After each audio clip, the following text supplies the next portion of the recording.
National Prosecuting Authority, the NPA, whatever successes they are scoring daily in securing convictions of criminals in courts across the country, their track record in high-profile cases that South Africans are highly invested in continues to be wobbly at best. In the latest setback, the Free State High Court Division Judge Philip Lobsa sets one of Ace Magashule and Edwin Sodi's co-accused, the former PA to Ace Magashule, Morwadi Cholota, free, after finding that his court does not have jurisdiction to try her on the charges that were preferred against her. The basis of the finding, a bungled and subsequently unlawful extradition from the United States, which has the NPA's fingerprints all over it, at least as far as that judgment goes. So we'll have two takes on that story. The first one will be at about 20 to 7 this morning, and my guest there will be Advocate Mthunzi Maga, who speaks on behalf of the NPA to fully account for that what appears to be a bungling of that extradition and its subsequent implications. And at about 10 to 8 this morning, we'll be joined by the Minister of Justice, Mamulo Gugubai, who will take the conversation further, because in all extradition processes, the Minister of Justice is central. And in fact, in this case, it is the at least according to the finding of the judge, the lack of that centrality in this extradition of Morwadi Cholota that in a major way rendered it unlawful, in that it was driven by the NPA as opposed to it being led by the Minister of Justice. So we'll speak to Minister of Justice, Mamulo Gugubai, at about 10 to 8. Somewhere between the two of them, someone seems to have dropped the ball on this one, if Judge Lobster's judgment is anything to go by. But the NPA tells us that Cholota being freed has no bearing in its case against the other accused. But is it really that simple? That includes Ace Magashule, of course. Speaking of bungled extraditions, Dr. Nandi Pamakutumana, the embattled medical practitioner who is accused of orchestrating a daring prison break with the convicted rapist and murderer Thabo Bester, will probably have been watching the Morwadi Cholota extradition decision with a degree of satisfaction. Remember, she's also challenging her deportation from Tanzania, which put her within the clutches and the grasp of South African courts. Her case is that hers was an extradition disguised as a deportation on the basis of Tanzania's immigration laws, and therefore it was also unlawful, according to her argument. Thus far, she has not been able to convince any of the courts before which she has tabled this argument, the High Court and the Supreme Court of Appeal.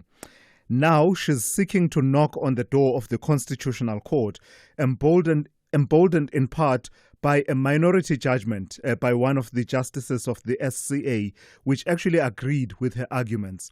So we'll have full analysis for you coming up on that story at about 20 to 8 this morning. Just analysis on that, the prospects of the Constitutional Court even being willing to hear her out on this argument that says mine was not a deportation on the basis of immigration laws in Tanzania.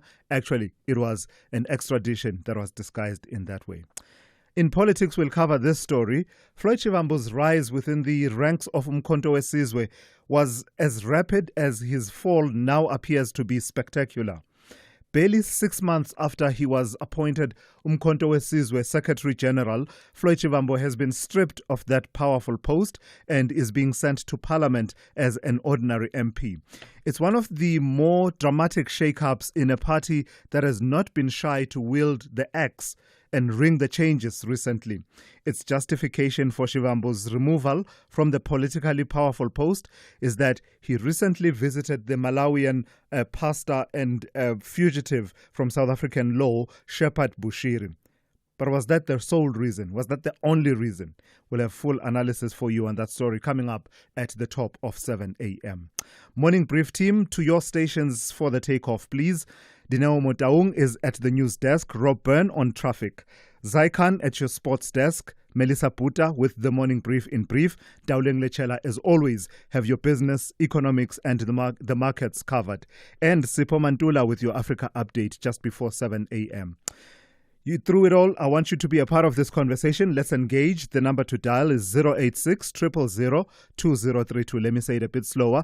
086 000 2032. Please send me WhatsApp voice notes to 061 410 4107. On social media, we are at SAFM Radio on X. We are SAFM Radio on Facebook and Instagram. And as always, we are live on our YouTube channel. That is SAFM Radio. So what are we waiting for? Let's get the Wednesday edition of the Morning Brief started. Gordon Ramsay is back, and your favorite kitchen disasters are still somehow in business. New season, same confused chefs, terrifying walk-ins, and enough grease to fry your Wi-Fi. Watch as Gordon tries to fix the unfixable with nothing but sheer rage, British sarcasm, and an iron stomach. Kitchen Nightmares Season 8, Wednesdays at 6 p.m. on S3. Come for the food, stay for the emotional damage. Big stories of the day. Hashtag the morning brief. Yeah, let's get your morning briefing session started with Melissa Buta with the morning brief in brief. Among what Melissa will be telling you about is just a recap, of course. There was that big court case that happened yesterday involving the economic freedom fighters on the matter of the general fuel levy hike that was announced by the Minister of Finance. Melissa, do I have you on the line? Let's start with that court case. It was a big one and the arguments were quite strong on both sides, but it wasn't to be. It didn't go the way that the EFF wanted it to go. All right, we have a bit of a delay in the line, but that's one of the stories that Melissa is covering. I was watching the arguments yesterday and they were quite fascinating. Melissa, I believe I have you on the line now. Tell me about this court case. It was rapid, it being, of course, an urgent application heard on the same day with a decision on the same day. Good morning, Thulasizwe. Yes, the EFF lost their urgent court bid to stop the planned increase in the general fuel levy set to take effect today. The Western Cape High Court dismissed Part A of their application, which sought to suspend the levy hike of 16 cents per litre for petrol and 15 cents for diesel. The EFF argued the finance minister lacked legal authority and parliamentary approval to implement the increase, calling it unlawful tax. However, the court found procedural issues, including the EFF's failure to cite all relevant departments. The court accepted the state's position that the levy change was regulatory, not a new tax. The EFF plans to review the ruling and may pursue further legal action and legislative action. More on this in the 7 o'clock hour with the Automobile Association. Yeah, the result of it, of course, is that fuel levy has actually kicked in. It has come into effect. Tell me about Collins Letswalo, the CEO of the Road Accident Fund, who is on special leave. He continues to be a center of focus in Parliament. Yes, so several members of the Parliament Parliament MPs on the Transport Committee have called for the dismissal of the Road Accident Fund board, accusing it of worsening instability within the organization. This, of course, follows the board's decision to suspend the CEO, Collins Letswalo, a move MPs say lacks clear justification and may be part of a larger agenda. The board claims Letswalo was suspended for insubordination related to a missed parliamentary meeting. However, MPs from various parties, including the EFF, Rise Mzansi, and the MK Party, have questioned the legitimacy of the suspension and raised concerns about the board's competence and ongoing disputes with the Auditor General. Yeah, and the official word is that he's on special leave, not suspended. Let's talk about the program called Nasispani by the Gauteng Premier's office. They have more money and they'll soon be rolling out more initiatives. Yes, so despite some of the back and forth about this, the Gauteng Premier's office has received an additional 50 million to fund the second phase of Nasispani program, a job creation and skills development initiative targeting unemployed youth in the province. Premier Panyaza Lesufi launched the program, which employed over 90,000 young people in its first phase. The new phase is expected to be greater, with emphasis on training and upskilling. Finance MEC Lebogang Maile confirmed that the province's ability to fund the initiative was due to the money that was drawn from the 1.8 billion in unspent funds from the previous financial year. The Gauteng's unemployment rate is currently standing at 34.7%. So they're saying that this is a good investment, essentially. And then lastly, Melissa, this harks back to the July unrest of 2021. It appears that the state is not relenting in terms of pursuing consequence management for those who were involved. Yes, so the Roodepoort Magistrates Court has granted a 1.5 thousand rand bail to each of the 4 suspects who were accused of citing public violence during the July 2021 unrest, which left over 350 people dead and caused over 50 billion in damages. The suspects, Beguyise, Sebekulu, and 3 others allegedly spread inciting messages via WhatsApp groups supporting former President Jacob Zuma.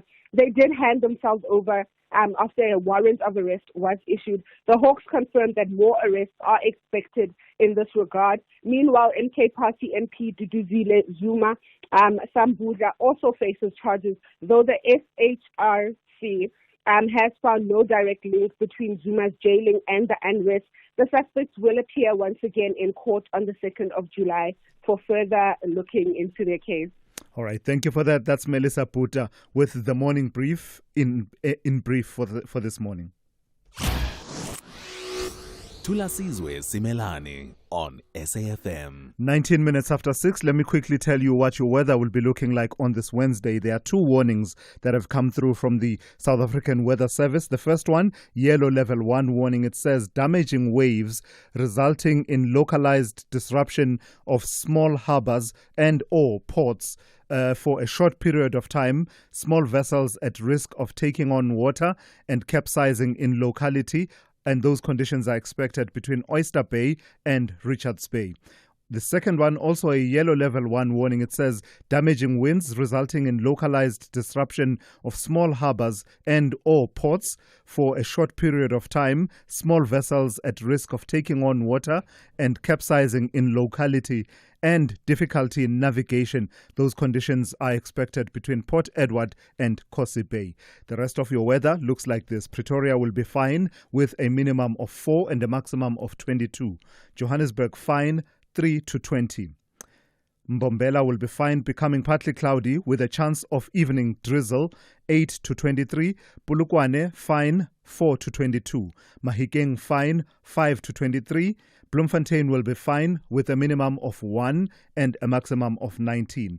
Kimberley fine, 5 to 21. Uppington fine, 3 to 22. Cape Town will be fine with a minimum of 11 and a maximum of 17. George will be cloudy with isolated morning showers and rain, 10 to 15. Gqeberha will be cloudy with isolated light morning showers, 12 to 16. East London will be fine, becoming cloudy with isolated showers in the afternoon, 12 to 18. Durban will be cloudy at times with a minimum of 15 and a maximum of 20. Richards Bay will be cloudy with isolated light showers and rain with a minimum of 17 and a maximum of 21. And finally, Pietermaritzburg will have morning fog patches. Otherwise, it will be cloudy with a minimum of 9 and a maximum of 16. Planet Earth, 3rd planet from the Sun. A cool place within the solar system where you can pause and take a deep breath without your lungs exploding. Home to an amazing array of wildlife and amazing landscapes that will leave you breathless either through wonder or fear. For humans, it's a place they call home, the only one that they have now. Team Surai follows a dedicated group of individuals dedicated to protecting the planet. Their mission: to encourage viewers to take concrete steps to protect the Earth. Catch Team Surai Thursdays at 6 p.m. S3, open up. Worldview Update, bringing you closer to international or global news. Yeah, let's bring you this story now. Italy's Mount Etna, one of the world's most active volcanoes, erupted early on Monday morning, sending dramatic plumes of ash and volcanic material into the sky. The eruption was captured in striking images and videos from the island of Sicily, showing pyroclastic flows and explosive volcanic activity. So let's make sense of it all. I'm joined now by climatologist and environmental scientist Simon Gier. Simon, good morning. Thank you for your time. This is one of the more active ones, isn't it? If I recall correctly, it's the same one that erupted some years ago and had the effect that was quite disruptive of air traffic across many parts of Europe. That's actually not the same volcano. That one erupted in Iceland, I think. Yes, you're right. The plume of ash went right across Europe, and it made it quite difficult to fly in those conditions. Now, this is Mount Etna. It's on the island of Sicily, which is a little island, well, not that little, off the end of Italy. It's a very active volcano. It usually has a series of quite small little eruptions scattered all the way through the year. So that if you want to go and see a volcano erupt, this is your best opportunity, basically, this volcano, because it erupts so often. But this particular eruption seems to have been a little bit more dramatic than usual, and that's why it's making the news.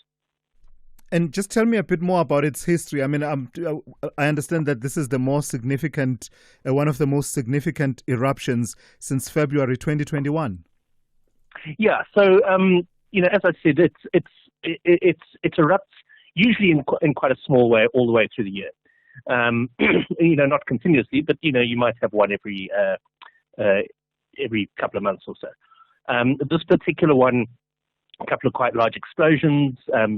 Ejected material right up into the upper reaches of the atmosphere at the same sort of level that aircraft fly. So that's obviously a concern, because you don't want to get that ash getting into the turbines and damaging the jet engines. And then also we had a pyroclastic flow.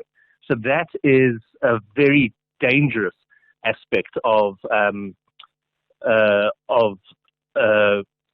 volcanoes, where you get this quite heavy cloud of super hot gas and ash that rolls down the side of the mountain. That's normally what kills people in volcanoes. It's not like they get zapped by the lava. It's that cloud of hot gas and ash that comes down the mountain. In Mount Etna, that actually gets trapped in a valley called Lion Valley. So it's not, as long as people obey the authorities and don't go closer than they should, there's no real danger necessarily. And in terms of the type of flow that it is, and by the way, it's pyroclastic, not pyroplastic, the way I pronounced it, right? Yeah. Pyroclastic. I don't know where plastic comes in there. Tell me about the type of flow that it was. Strombolian eruption. What does that mean? Okay, Strombolian eruptions named after the Stromboli volcano, which is another volcano in Italy. And that's just a regular, quite small type of eruption, which is typical of that Stromboli volcano, and then that word is given to volcanoes like that just have these small, regular eruptions rather than huge, big, catastrophic explosions. And then let's talk about its impact whenever it erupts, Simon. It seems to me that it's pretty much there's a degree of predictability, and the authorities, they have it on lockdown, with the result that it doesn't really endanger lives, but it can be disruptive, can it? Look, I mean, this is a tourist attraction. So while it's predictable in that there's going to be regular eruptions, it's not predictable in the sense of, okay, there's going to be an eruption at 3 o'clock on Wednesday. So you see a lot of these photographs of tourists running back down the mountain. Obviously the eruption has been bigger than was anticipated, and so people are now clearing out. And the authorities very quickly closed off that national park that embraces the volcano, and so people are invited to, by all means, go and watch, but from a distance.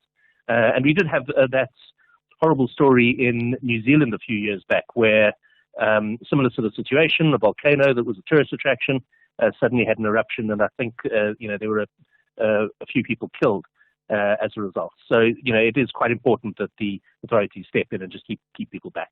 Yeah, all right. Thank you for that, Simon. By the way, Simon, are you still involved with bird life, the preservation thereof? I'm still very much involved with birds, but not with BirdLife South Africa particularly. I see. All right. A lot of my 2000s won't know Simon Gear, but Simon is a legendary climatologist, used to be here at the SABC for many, many years. Simon, thank you for your time once again. Thanks so much. You stay well. Cheers. This is SAFM Sport with Zai Khan. All right, Zai, we didn't get the star from Mamelodi Sundowns, but Banyana Banyana have their star. Yeah, it was the Three Nations. Three. Yeah. But there's only one queen. And it's Banyana.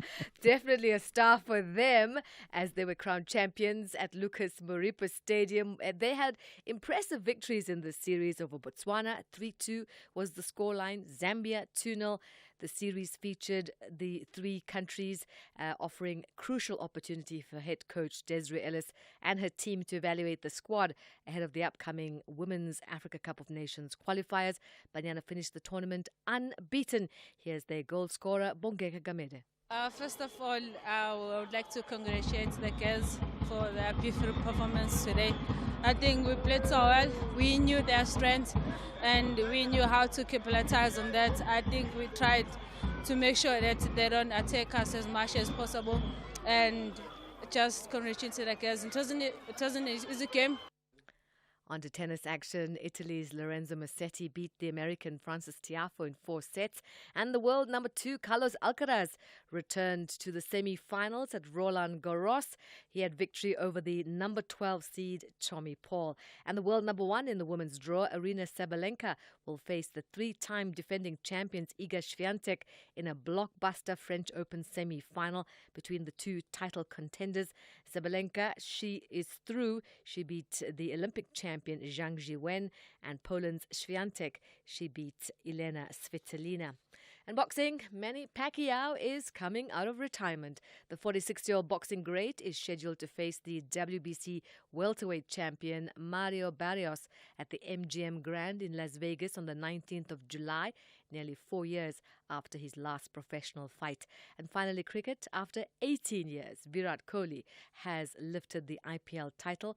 A 36-year-old Indian great top scored for the Royal Challengers Bangalore, hitting 43 in his side's 190 for 9 from 20 overs.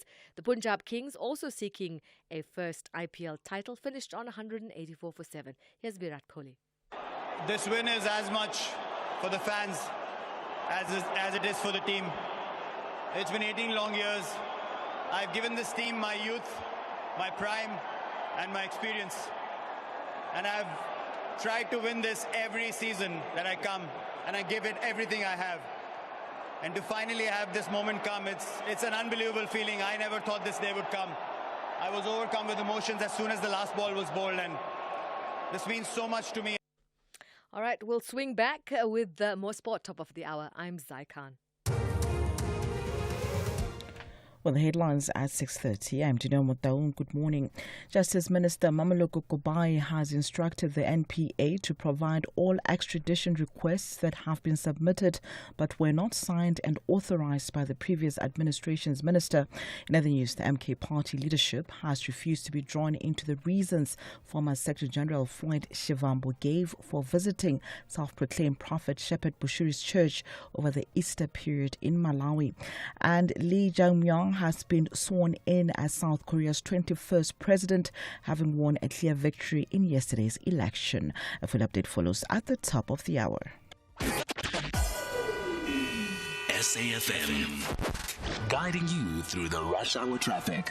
Another crash on the very busy N1 North coming into Joburg into the N12 Dipcliffe interchange. If you come up from Eldos, Lenasia, Protea, Glen, Crossmere, wanting to get up that N1 and through Dipcliffe down to Uncle Charlie's, you'll join the queue that is back beyond the Golden Highway exit. It's a very high volume route these days, and you know, crash inside Dipcliffe or around Dipcliffe, and all of a sudden you just get quite a heavy backlog, and that's what we're looking at this morning. Pretoria, Eski and Pathali from Marubba down in towards the city centre. Very heavy backlogs of traffic this morning. rain coming inbound all the way down to sort of Nana-Sita territory. Durban, misty and foggy across the region, extending from Durban up to Pietermaritzburg. Drive carefully, please, if you're amongst those sort of conditions. And Cape Town, a crash opposite Kenilworth Racecourse, closing Doncaster Road. It's a fatal crash between Union Street and Lock Road, so you'll be diverted around that one probably for some time this morning. The M2 inbound queuing up passing Khayelitsha. There's delays coming through towards the R300, and it looks like the lights are still down Stellenbosch Arterial at Westbank Main. There's quite a backlog coming from Kales River along Stellenbosch Arterial towards the R300. Rob Byrne, SAFM Traffic. The business update on SAFM. Let's say good morning to Ndauling Lechela with the first update of the morning. Ndauling, a bit later on you will tell us about South Africa's Q1 growth and GDP figures. But just broadly, economic growth across the globe. The OECD is revising its global growth forecast lower. Why? That's right, Thulas, and this is all on the back of concerns around those tariffs. And so the institution has revised its global growth forecast downwards to 2.9% for both 2025 and 2026, trimming its estimates from March for growth of 3.1% this year and 3% next year. Now, the slowdown is mostly due to the fallout from the Trump administration's trade war, which is taking a bigger toll on the U.S. economy. That economy is now forecasted to grow only 1.6% this year and 1.5% next year, assuming tariffs in place mid-May remain through the rest of the year and next year. The OECD warns that new tariffs may create incentives to manufacture in the US, but higher import prices would squeeze consumers' purchasing power, and economic policy uncertainty would hold back corporate investment. In contrast, though, China's economy, the OECD now expects that economy to grow 4.7% this year and 4.3% in 2026. They say that government subsidies for a trade-in program on consumer goods and increased welfare transfers partly offset the impact of U.S. tariffs. And of course, we may see more stimulus out of that nation, which could possibly shore up the economy. I don't know why I didn't think and associate Toyota with any type of vehicle or machinery beyond passenger vehicles. So tell me about this story and them and their plans around their forklifting business. So they've announced a $33 billion deal to take forklift maker Toyota Industries private. So that business is even listed to us. The deal involves a tender offer of $26 billion for shares of Toyota Industries at 16,300 yen a piece, which is lower than the company's closing price before the announcement. Now, this move is part of a broader effort to unwind cross-shareholdings within Japanese companies, driven by government pressure for better governance. According to senior analyst at Morningstar, Vincent Sun, the deal streamlines those cross-shareholdings within the group and makes sense for Toyota Motor to leverage potential logistics technologies in the future. The deal will allow Toyota Industries to focus on the transport of goods, while Toyota Group progresses towards transforming its passenger car business in terms of, going green and just competing better with those Chinese counterparts. Interestingly, the deal price is significantly lower than expected, with media reports previously indicating a tender offer of around $42 billion. Post this announcement, that share price shed almost 12% in yesterday's trading session. I must stop this thing of mine, Yahunyatsa Toyota. They don't just do CIs and quantums. They're a major company. Lastly, Ndauling, please give us our first roundup of market activity for this morning. So U.S. stocks are closed positively, trading in the green. The Nasdaq charging ahead, up 0.8% and being boosted by gains in AI bellwether Nvidia. Meanwhile, on the local front, trade remained choppy, with stocks mostly in the red. The all shares shedding 0.3% in yesterday's session, and the resources were the hardest hit, down 2.2%. This as traders back home were digesting the local GDP print. The rand, however, shrugged the downbeat print off as it continued to benefit from a weaker dollar. It is trading at 17.85 to the greenback this morning. And then over in Asia, markets making a comeback, trading in the green. Investors there eyeing trade deal developments. All right, Ntauleng, thank you for that. That's Ntauleng Lechela with your first update. Look out for more insights from her in the second hour of the show, and that's just after 7:30. Africa Update on SAFM. Let's head on over to Sipho Mantula. Sipho, good morning. So we start with news relating to the UN Security Council. I must say, it's all, it's all farcical, really. The UN Security Council, the non-permanent representation, because, what's the point? Whatever you decide will be vetoed. Tell me about its recomposition and Africa's representation therein. Jumbo Africa, Thulas, and refreshing morning to the listeners. Indeed, Thulas, what you have just said, sometimes it is meaningless, but sometimes there's a persuasion that we can make as we have been calling for the UN Security Council reform. Now, yesterday there was a confirmation of the 5 new non-permanent members. And we look at Africa in this instance, Thulas. DRC, it is a country of interest for us with the current conflict. Liberia, per se, you can look at the challenges in ECOWAS, but also the bringing of Latvia, Colombia, Bahrain as well becoming part of Security Council in 2026. Then we don't know what was then the role of Algeria, Sierra Leone in the previous term to us. But what is important is that this is a 15-member council that takes binding decision on imposing sanctions or authorizing the use of force. But we have seen how Russia and Ukraine they failed to last, the DRC, Sudan, Somalia, many countries. When you look at the UN Security Council, one still asks, is there any hope that we can see, even if, like you have said, probably it's a master's or international thesis for our learners and our students who are listening to the show, how to look at the UN Security Council. And that's how it was decided yesterday that DRC, Liberia will represent the Africa bloc. Yeah, it's always a fascinating debate. The importance or otherwise, and the difference that the UN Security Council makes in the situations you just described. Speaking of international organizations, tell me about the ICC and the case against Joseph Kony of Uganda. I don't know, maybe some of our listeners who have been listening to radio for many years, they will remember this rebel called Joseph Kony and the Lord Resistance Army, LRA. Very important to always think of Sudan and DRC involved with Uganda through Joseph Kony. Now, yesterday, the ICC, the International Criminal Court, gave a green light that they can proceed in absentia of the Ugandan rebel leader, Joseph Kony. And this has to look at many cases that have happened. Remember, Thulas, we're talking here in the late 80s, push 2000, when Joseph Kony appeared, but also for using the child soldiers, Thulas, because one of the charges against Joseph Kony is the use of child soldiers, mutilating civilians and enslaving of women in Uganda. And his indictment is almost 20 years, Thulas. You recall that this indictment was in 2005 through Interpol, where there was an issue of a red notice, and it came out in 2006. But he has evaded the capture until today. Hence, we see the green light coming out.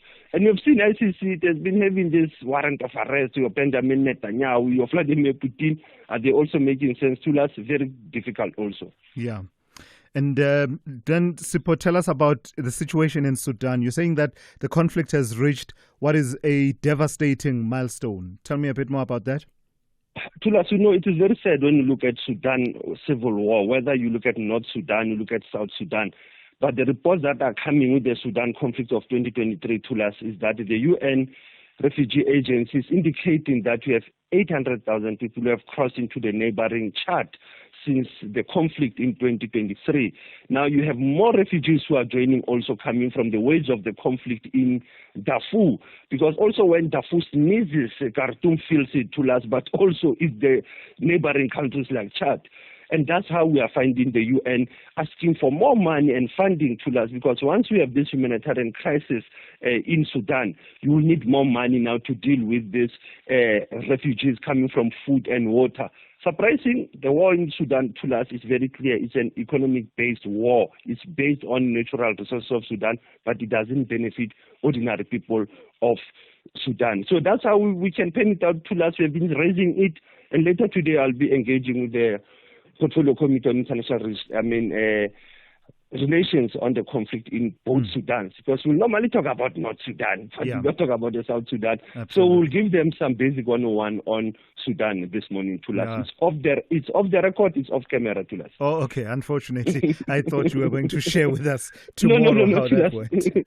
Lastly, Sipho, let's get to your historical archive.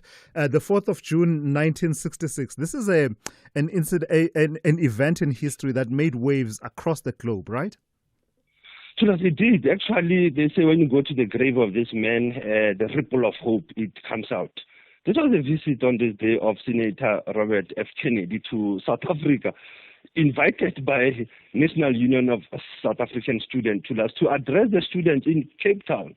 And this was a historic visit, Thulas, almost 59 years ago, because when you look at this visit, the tensions that happened, the visit he made, meeting with the then late President Albert Lutuli, engaging also on many issues about the issue of the speeches he made, actually, that I said the ripple of hope. Others are saying even if you go to the tomb of his grave, you find that this word of the ripple of hope, Thulas, it comes from this word of each time a man stands up for an ideal or acts to improve the lot of others or strike against injustice, he sends forth a tiny ripple of hope and crossing each other from a million different centers of energy, and daring those ripples build a current which can sweep down the mightiest wall of oppression and resistance. Close quote, Thulas. That was coming from J.F. Kennedy. Hence, I say this is a very important speech when you look at the current race relation between South Africa and USA. But here is Senator Kennedy who came, and it was just 2 years before he was assassinated. All right, Sipho, thank you for that. That's Sipho Mantula there with your Africa update, just giving you a sampling and a flavor of some of the big stories that you are aware of, but others that you should be aware of on the African continent and its diaspora. Whether it is a CCMA referral, problems with a mechanic, or unfair blacklisting, Clientele legal plans are affordable, and you receive up to 670,000 rands worth of legal services per year. We cover civil, criminal, and labor-related matters. Our legal team will be your support 24 hours a day. SMS SAFM to 32195. That's SAFM to 32195. Clientele General is an authorized FSP and a licensed non-life insurer. T's and C's online. Standard rates apply. Catch the Tastemaster SA this Tuesday evening at 7:30 on SABC2 for a test of agility and creative flair as the contestants have to work in teams and learn how to trust each other. Guided by Judge Zolanene and guest chef Nathan Clark from the Test Kitchen fledglings, they'll need to stay sharp and think on their feet. Catch all the cooking drama on the Tastemaster SA. Tuesday evenings at 7:30, repeat Wednesdays at 1 and Sundays at 4 p.m. on SABC2.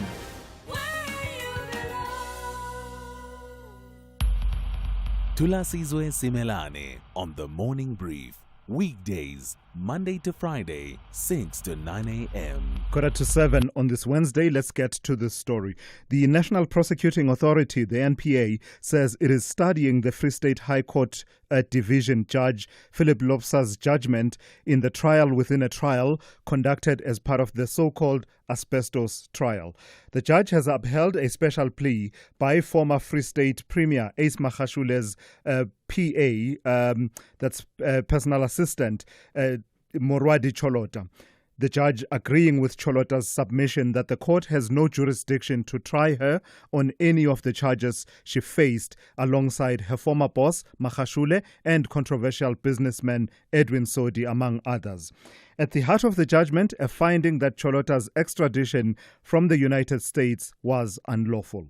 Let's speak now to Advocate Mthunzi Maga, who speaks on behalf of the National Prosecuting Authority. Good morning to you and thank you for your time. So the way I understand it, the judge has found that the extradition was unlawful largely on two bases. The fact that Cholota was charged on charges which had been precluded in the extradition order from the United States. So those are charges 1, 2, 7 and 8, if I'm not mistaken, and the alternative charges thereto. And the second basis being that it's a procedural matter, the request being made and led by the DPP in the Free State and not the Minister of Justice as should have been. What have you made as the NPA of the judge's reasoning and conclusions? Good morning to us and good morning to your listeners. Importantly to us is the fact that On the first aspect of what you say is the reasoning, he didn't really make a finding, but he made a remark. And in that instance, the prosecution had considered that indeed it was an oversight to put the 8 charges instead of 4 in respect of which she had been extradited. And I think we should commend the team from being candid in that regard, and they were bona fides in making that oversight. The second part of it relates to the Schutz judgment. I don't know if you are familiar with it, in respect of which the SCA has pronounced that it is the executive authority that in law is empowered to make the extradition request. But at the time that the request was made by the DPP, Navilas Sumaro, the Schutz judgment had not been delivered. And therefore, we take the view that we need to zoom in on the implications of that insofar as reflecting and deciding whether we could use that as a solid ground to appeal the judgment, given the fact that currently we have filed papers in the Constitutional Court to challenge the Schutz judgment, albeit on limited grounds that it has retrospective effect and therefore has far-reaching implications for other extradition applications that were made in line with the old regime before the Schutz SCA judgment was delivered. I see. So it seems to be a bit more complex than it would appear, then, Mthunzi, because the remarks, part of the remarks that the judge made was that the Schutz judgment, which set the law being that, well, at least until it is perhaps overturned on appeal, as things stand, an extradition request should be led by the Minister of Justice and not by the NPA. So you are saying the complexities that we see in this case are layered by the complexities that came through from the Schutz judgment. The judge said that judgment came 2 months before your extradition request. Is that the timeline? Is it incorrect? Are you saying that you actually made your request before that judgment came through? The judge says, yes, there had been an extradition application before the Schutz judgment was delivered, but the order had not yet been made by the American courts, but there had been an application that had already been submitted. So Schutz came 2 months before the extradition order in America was made. So we are now saying we are appealing the Schutz judgment insofar as it is being retrospective, because it will affect many extradition applications. That's why we are saying in our statement, we are seriously considering if we can't identify solid grounds to us upon which an appeal could be mounted, given the far-reaching implications of the Schutz judgment to other extradition applications, including the Sholota one. So just for completion and just to simplify it then, Mthunzi, your understanding as the NPA at the point at which the DPP in the Free State led this process of applying for an extradition was that that was lawful at that point. It was before the SCA came and told us that actually it's not the DPP, it should be the Minister of Justice. You are outlining it quite clearly and correctly to us, given the fact that we're saying at that time, there is nothing that prevented us from making the application through the DPP under whose jurisdiction the matter fell. And given that even the prosecutorial decision mandate is within the National Prosecuting Authority, that's how we handled and processed the extradition applications. But what further complicates the issue is that we have already filed an application for leave to appeal to the Constitutional Court, appealing the Schutz judgment. And therefore, it's a bit tricky now. That's why we're saying we are zooming in on that aspect, because it's the main basis upon which the judge ruled against us. All right. Thank you for that. That's Mthunzi Maga, who is a spokesperson of the National Prosecuting Authority, just outlining the authority's initial thinking and considerations around this judgment that came through yesterday from the Free State Division of the High Court. SAFM, guiding you through the rush hour traffic.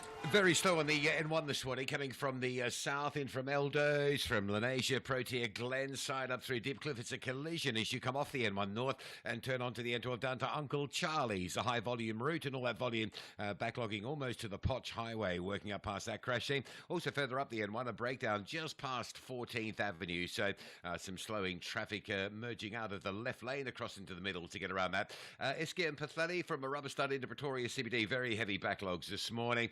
Ashburton on your way out to Pietermaritzburg, a small vehicle broken down. That's just causing a bit of a bunch up and a slowdown to get past that. A breakdown on the N2 north at Umhlanga. It's been there a while this morning. Very slow getting up from Commercial Highway. If you're on your way to the airport, that's your sort of third queue because you just hit Prospected area and then up into Westwood Mall into the roadworks. And then that third queue is the run into the Umhlanga vehicle obstruction. Cape Town, fairly busy coming out of Mitchell's Plain this morning. M7 jamming from Veld to Vreden side all the way through Samora Michelle up into the roadworks there. No light Stellenbosch Arterial at Westbank, so that's very heavy coming out from Kales River towards the R300. And a section of Doncaster Road remains closed by Kenilworth Racecourse due to a fatal crash just between Lock Road and Union Street. It's the closure of that section of Doncaster Road. Rob Byrne, SAFM Traffic. This week on BBC Primetime, watching TV could make you a winner. It's the BBC Primetime Watch and Win competition. Just tune into your BBC Primetime shows, answer a few simple questions on S3's TikTok account, and you could walk away with awesome prizes. From thrilling dramas to jaw-dropping reality shows, the more you watch, the more chances you have to win. Watch, answer, win.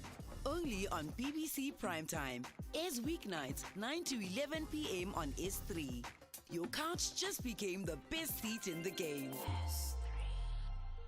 As a business owner, I've noticed how being energy efficient has improved my savings and the growth of my business. You too can improve your margins by adopting energy efficient behaviors. Simply switch to energy saving lighting, switch off non-essential equipment, and maintain HVAC systems. These are some of the ways you can use electricity wisely to see your business soar as well as contribute to a greener planet.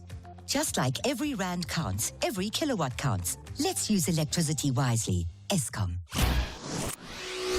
Thulasizwe Simelane on SAFM.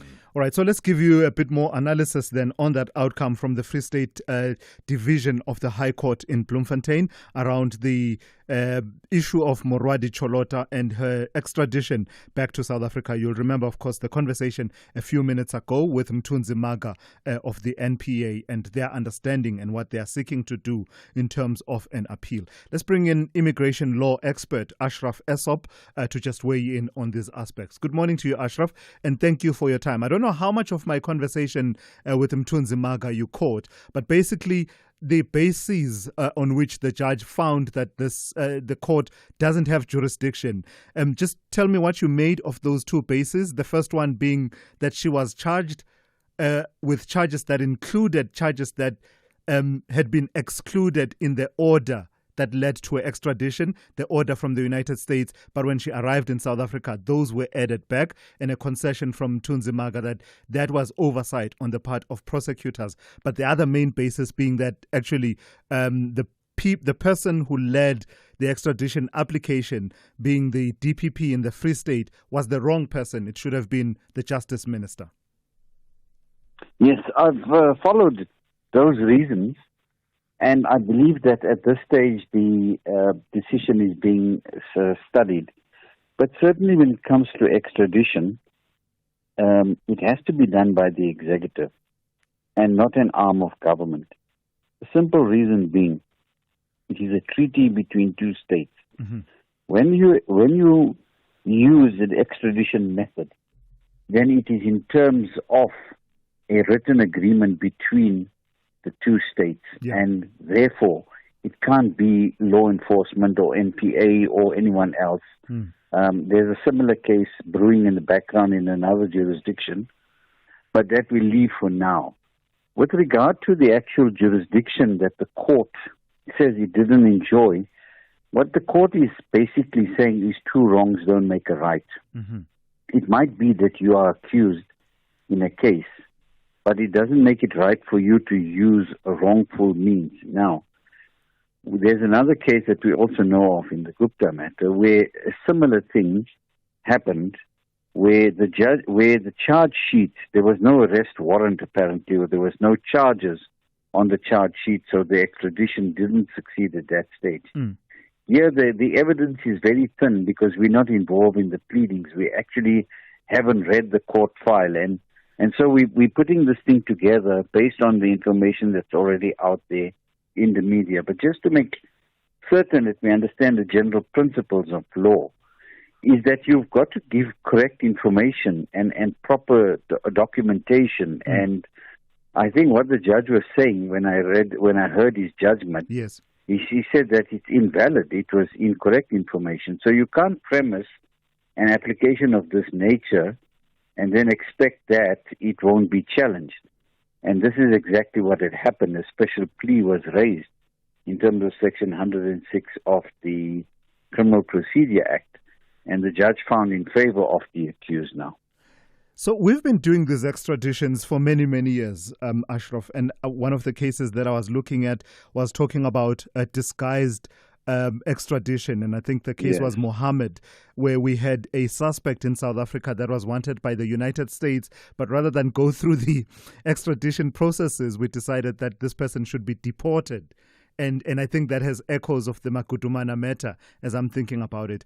Is our understanding of the processes improving as we do these processes? We were successful, for instance, in the Shrin Diwani matter in getting him extradited to South Africa, but we faced difficulties in the other matters that you just mentioned. Look, I think extradition is not new to South Africa. The leading case that was tested in the Constitutional Court was Harkson, and that goes back a long, long time. And a lot of these issues were already raised there. So there's procedural issues and there is substantive issues.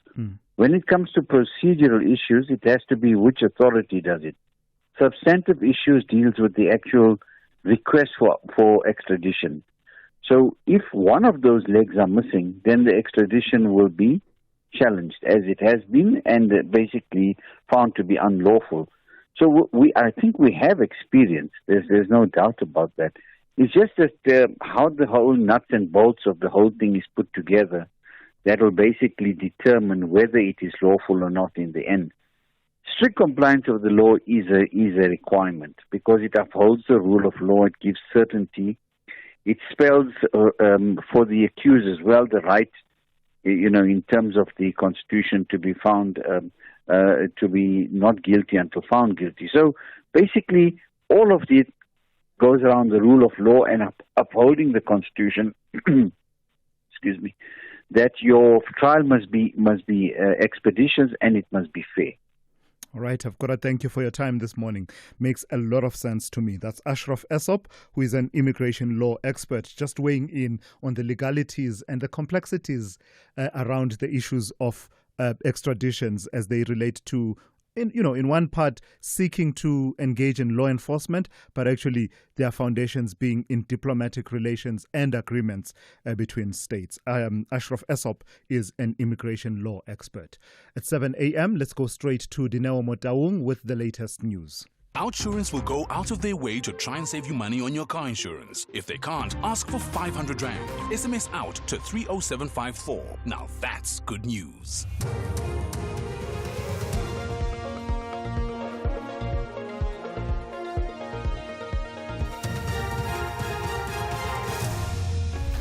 Thank you. Tula's top stories. Dubai orders review of unprocessed extradition requests, and South Korea's new president pledges to unite the country. A very good morning.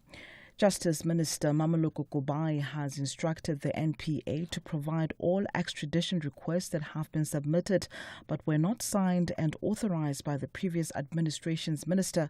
Kubai says this is to prevent any further challenges with cases before the court that involve the extradition of different individuals. This after the High Court in Bloemfontein ruled that the extradition of former Free State Premier's personal assistant Moradi Cholota from the U.S. was unlawful. The court also ruled that it lacked the jurisdiction to try Cholota on the offences she was charged with, as the state provided false information to the U.S. authorities in her extradition. Kubai elaborates.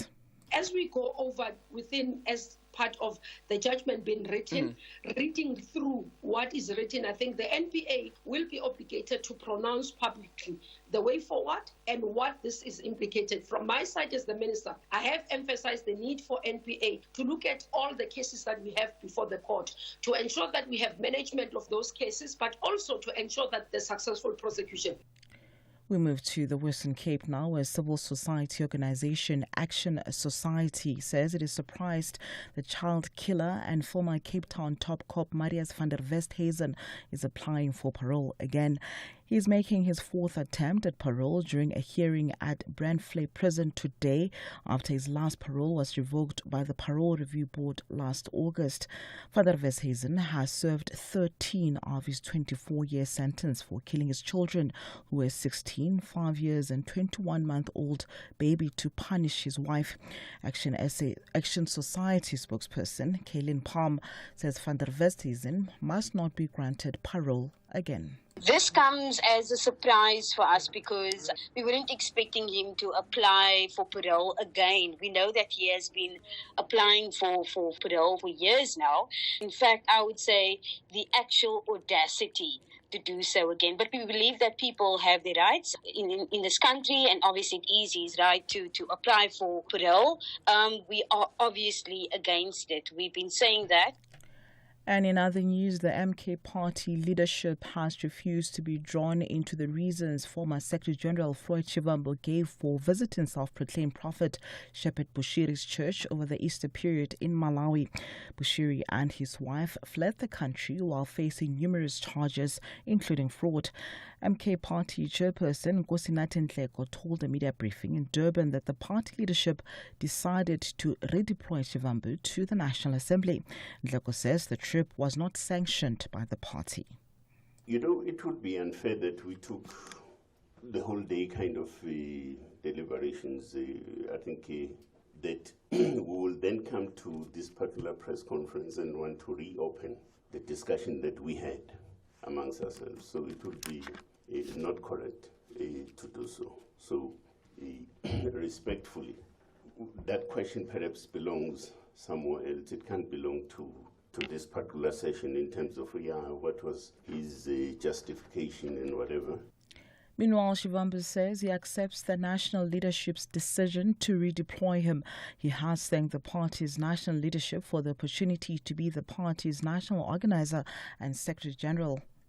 I want to confirm that the national officials have taken a decision which I fully accept as a disciplined member of Umkhonto weSizwe. We've been redeployed to the National Assembly and will continue to play the role of advancing the agenda and program of Umkhonto weSizwe. In some economic news, experts believe the high rate of jobless women will remain unchanged if policies favoring women are not stringent enough. This is in response to the first quarter labor force survey that reveals that the expanded unemployment rate for women remains at 47%, while only 39% of men are jobless. Economist Dr. Ntabiseng Moleko says employment opportunities need to be inclusive and able to cater to women's social challenges. She says more job opportunities should be made accessible to women in rural areas and townships. The issue here is that if you don't have a widening labor employment intensity ratio, which means that the number of people entering the labor market, being hired and being able to be employed persons, irrespective of the sector, has to increase. And this is done through changing your economic policies, your industrial policies, your support for financial sector, inclusion, access to finance, that affects the outcome. If you look at the things that enable women to work and also childcare support I spoke to, these are social factors that enable women to be economically active. Lastly, further afield, Lee Jae-myung has been sworn in as South Korea's 21st president, having won a clear victory in yesterday's election. Speaking through a translator at a scaled-down ceremony in the National Assembly in Seoul, he outlined his priorities in government. Lee also condemned the brief imposition of martial law late last year, repeatedly referring to it as an insurrection.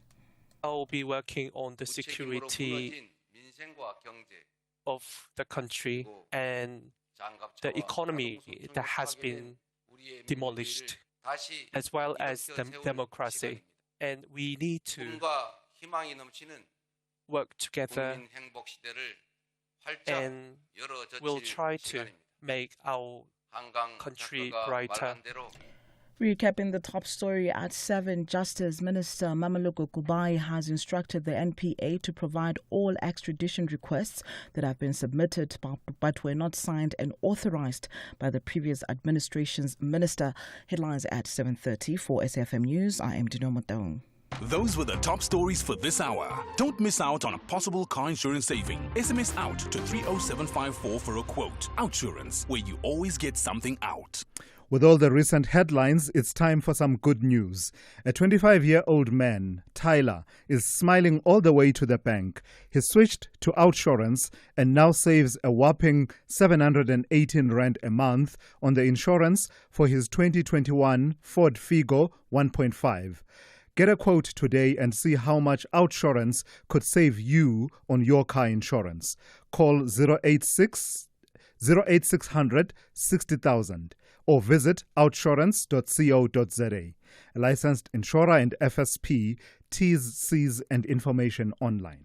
It's a very good morning to you. In your SFM Sports Headlines, Soccer News, the SAFA President Danny Jordaan says it's not up to the critics or politicians to decide his future.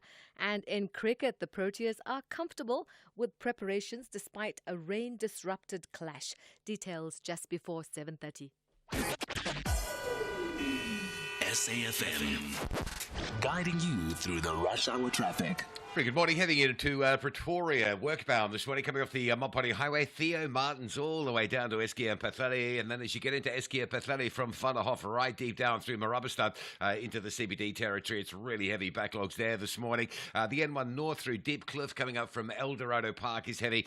Crashes you link through the interchange down towards Uncle Charlie's, and the R21 queuing reasonably heavily, leaving the airport on way to Pretoria. The roadworks up by the Bopsfontein exit having that impact this morning.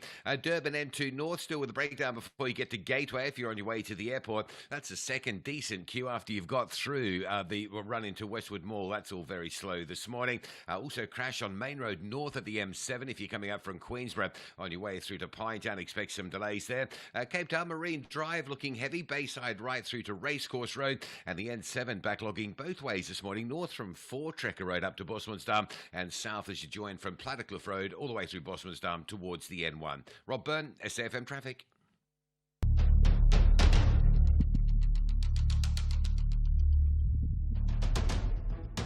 The Morning Brief with Thulasizwe Simelane. Weekdays, Monday to Friday, 6 to 9 a.m. The Morning Brief with Thulasizwe Simelane. Weekdays, Monday to Friday, 6 to 9 a.m. 10 minutes after 7. Welcome to it, the second hour of the Wednesday edition of the Morning Brief. I'm Thulasizwe Simelane. In this hour, we will focus on politics a little bit and talk about what's going on in the MK party, Umkhonto weSizwe party, and that's because barely 6 months after he was appointed, the party's Secretary General, Floyd Shivambu, has been stripped of that powerful post and is actually being sent to Parliament as an ordinary MP. So some analysis for you coming up in the next few minutes. In fact, one of you weighing in on that this morning, Vugani in Durban, says, I watched and laughed at people being up in arms saying Floyd is being demoted. Thulas, you can quote this. This is the beginning of a great political journey for Floyd Shivambu. He's going to be the presidential candidate for the MKP in 2029. This is just another chess move from the master, but people don't see it right. But just take your popcorn and watch the movie. It is about to begin. That's Vugani in Durban. So we'll be reflecting on that in the next few minutes with Professor Bheki Mngomezulu, just what it all means, all the movements that we've seen in the MK party. And then shortly after that, we'll be focusing on the fuel price. There's been a fuel price decrease, but it's been offset by the coming into effect of the fuel levy hike that was announced by the finance minister, despite the vociferous opposition, at least from the economic freedom fighters who fought all the way until the 11th hour, really, to try and avert that increase coming into effect, but it wasn't to be. So it has come into effect. So we'll be speaking to the Automobile Association's CEO, Bobby Ramagwede, at about 7:20.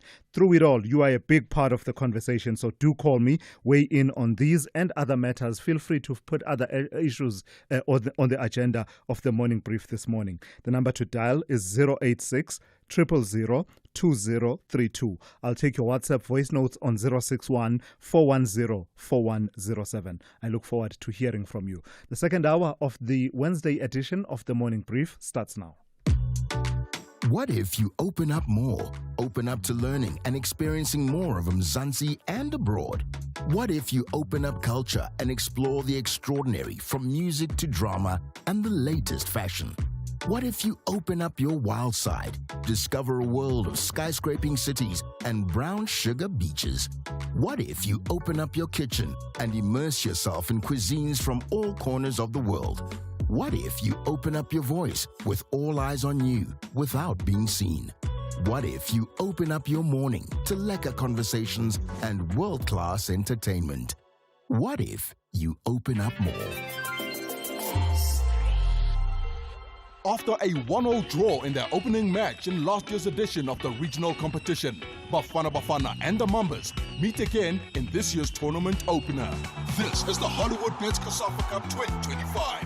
Catch the glittering action of Southern African football. South Africa versus Mozambique. This Wednesday, 4 June at 2:30 p.m. Streaming live on SABC+, SABC Sport on DTT Channel 4 and SABC 1. Proudly brought to you by SABC Sport. For the love of the game. You are listening to the Morning Brief with Thulasizwe Simelane. All right, so barely 6 months after he was appointed, Controversies Party Secretary General Floyd Shivambu has been stripped of that powerful post and is being sent to Parliament as an ordinary MP. It's one of the more dramatic shake-ups in a party that has not been shy to wield the axe and ring in the changes. Its justification for Shivambu's removal from the politically powerful post, his recent visit to Malawian pastor and fugitive from South African law, Shepherd Bushiri. But was that the sole reason? Let's pose that question to Professor Bheki Mngomezulu, who is director of the Center for the Advancement of Non-Racialism and Democracy at Nelson Mandela University. Prof, good morning. Thank you for your time. Was that the sole reason? I mean, I felt I could hear it echoing in that media briefing room, but it really didn't go with any answer that expanded. That was the official reason given. His visit was inconsistent with the constitution of the MKP. Was that the sole reason? Good morning to the season. Good morning to your listeners. Honestly speaking, unless one has inside information as to what happened when the top brass of the MK party met, that's the reason that we were going to believe, which is what we are finished with, that Floyd Shivambu flouted Section 3, subsection J of the Constitution of the MK party. And they then took a decision that because there's been pressure from those who called the organization trying to find out what action they were going to take in this regard, they then had to respond. So basically, they were pressed between the rock and the hard place. On the one hand, they to make sure that they apply the Constitution as it is, so that at least they preempt what is likely to happen in the event that they fold their arms. But on the other hand, they made sure that they don't just get rid of Floyd Shivambu because, in my view, he has been an asset to the organization, which is why then instead of sacking him, they took a decision to send him to Parliament. And if you listen to Mr. Nhleko, he was saying that he has done well for the party and therefore they wouldn't want to lose him. So basically, that is what they did as part of their balancing act. Obviously, there could be more to it than it meets the eye, but currently, this is the information we have, and this is what we're working with.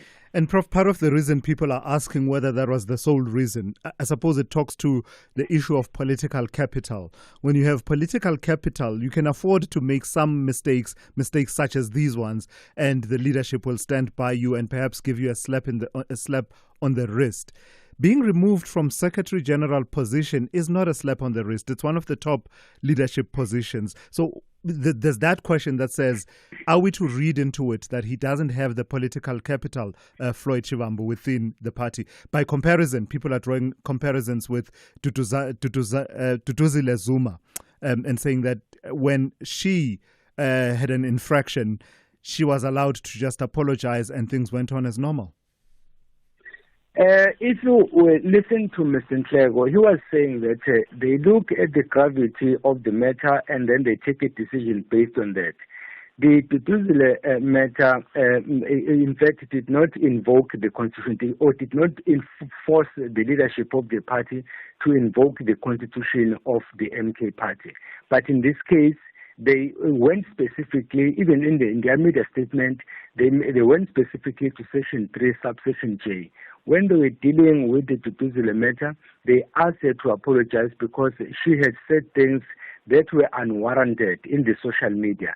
So the sense I got from the media briefing was that they take each case as it comes and then they look at that case against the Constitution, so that they don't say, because you have done this, like you guys do in mathematics, saying what is done on the left-hand side of the equation must also be done on the left-hand side of the equation. They don't operate in that manner. They look at the case as it comes, and then they consider the Constitution, and then they take a decision based on that. Whether we as the outsiders agree or disagree, for me, that is neither here nor there. At the moment, this is what the approach they've taken, and then this is the approach that they shared with the media yesterday. Is there something to be said, though, Prof, for the need for stability within the MK party? I mean, this is the latest in many, many changes. The position of Secretary General on its own has had many, many changes that have happened over the last while, I mean, since it was founded. And also it comes off the back of a shake-up as well in Parliament, where Mzwanele Manyi was removed as MK Party Chief Whip, replaced by Colleen Makubele.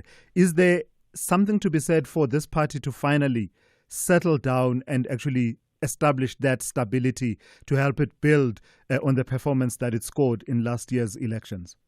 Absolutely, more especially because, as you say, there's been commotion at different levels, not just in the National Assembly, but also in some provincial legislatures, including KwaZulu-Natal in particular.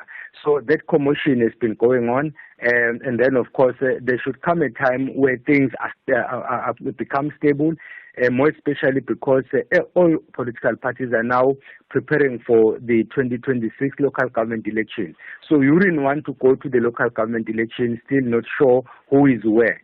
So I think that given that context, it would be advisable for the MK party to then stabilize and then focus on canvassing for the 2026 local government election, more especially because the party did exceptionally well in its first outing in 2024. So they would want either to maintain that momentum or do even better. And the only way you can do better is if you're a stable political party. But for a new political party, this is bound to happen, because remember that there will always be infiltration. The MK party is not an exception. You saw this happening with the NFP, which was infiltrated, and then now things have just gone out of hand. You saw what happened with COPE, the same happened. So all new political parties are bound to face these challenges, but then stability is the key. All right, Prof, I've got to thank you for your time and your insights this morning. That's Professor Bheki Mngomezulu, who is director of the Center for the Advancement of Non-Racialism and Democracy, and that is at the Nelson Mandela University.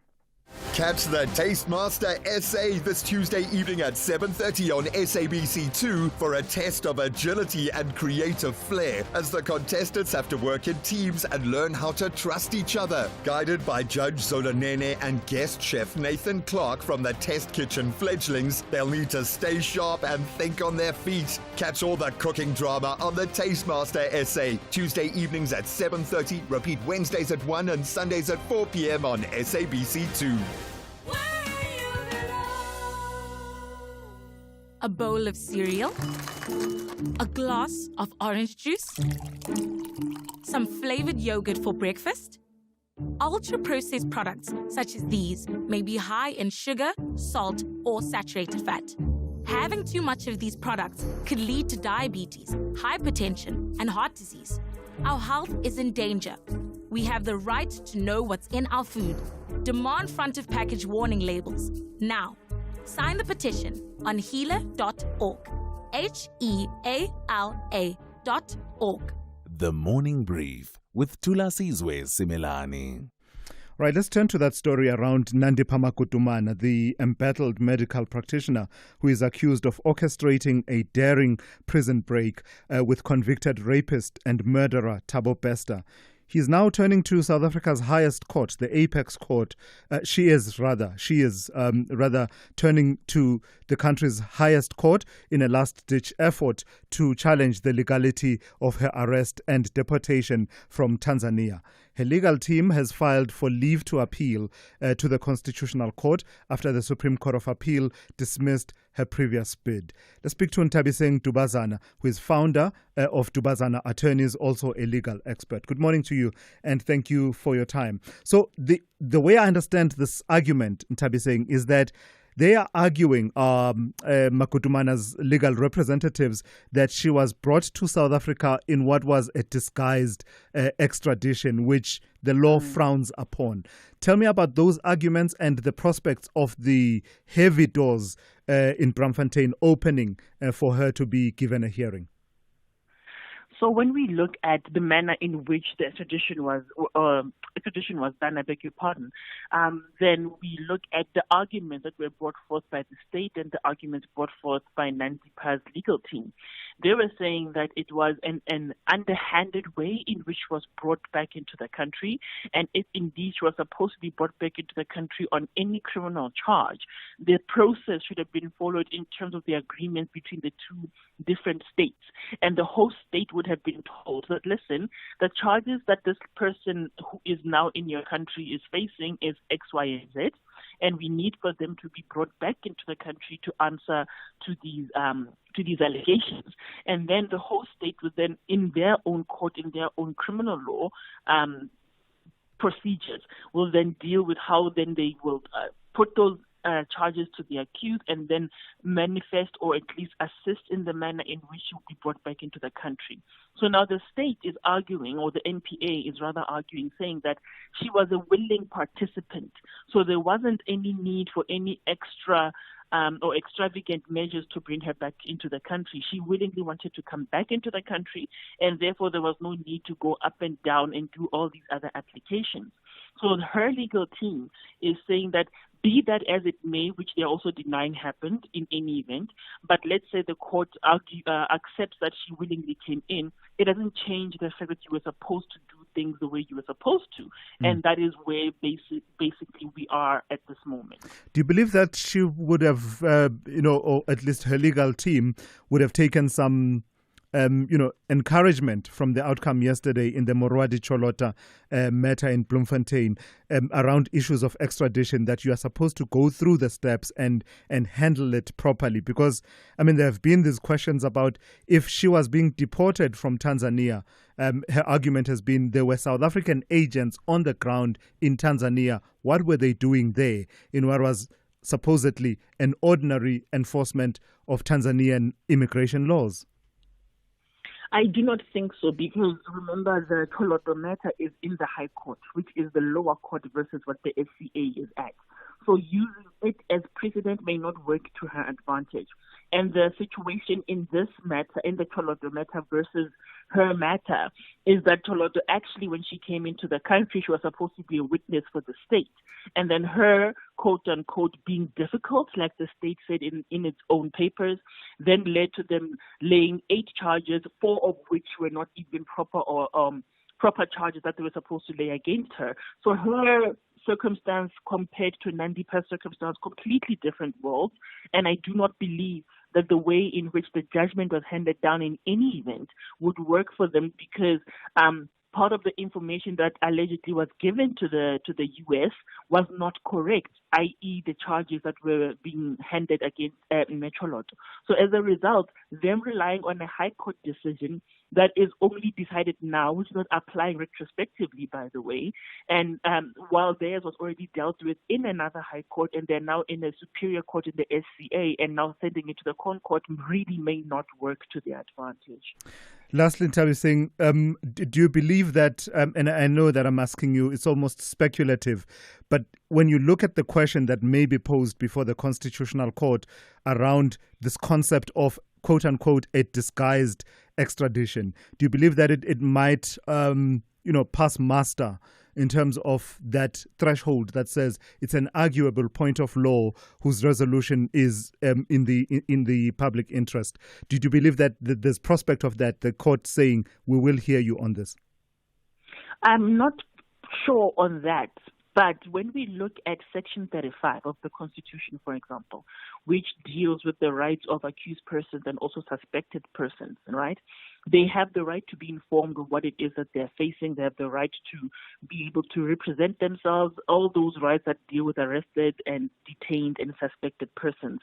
I do not know if it's sufficient enough of a threshold for them to be able to jump the hurdle of being permitted to go into the Constitutional Court and argue this aspect. If they failed in the High Court and failed in the SCA, the likelihood of them being successful in the Constitutional Court on that point of law may not be as high as they deem it to be. But unfortunately, their attorneys are creatures of instruction, so they just carry out what they're supposed to do. Gotcha. Thank you for that. Ntabi Singh Dubazana, who is founder of Dubazana Attorneys, a legal expert weighing in on these matters that we seem to have, in a way, worked into a theme this morning because of two separate cases that deal with extraditions. This is SAFM Sport with Zai Khan. Very good morning. Let's go to SAFA President Danny Jordan saying it's not up to critics or politicians to decide his future. It's up to the 52 regional and associate members of South African football. Now, speaking in Parliament, Jordan was grilled about his long tenure, international travel costs and previous claims that this would be his last term. In any position in a democracy, you cannot give yourself a position.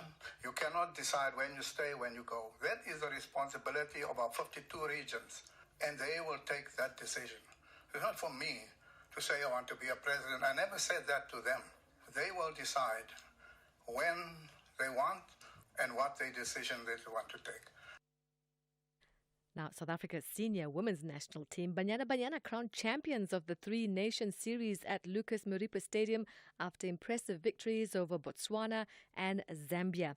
On to tennis action, Italy's Lorenzo Musetti beat the American Francis Tiafoe in 4 sets. The 8-seed Musetti won 6-2, 4-6, 7-5, 6-2. The fire, the determination, eagerness to train hard, to work hard.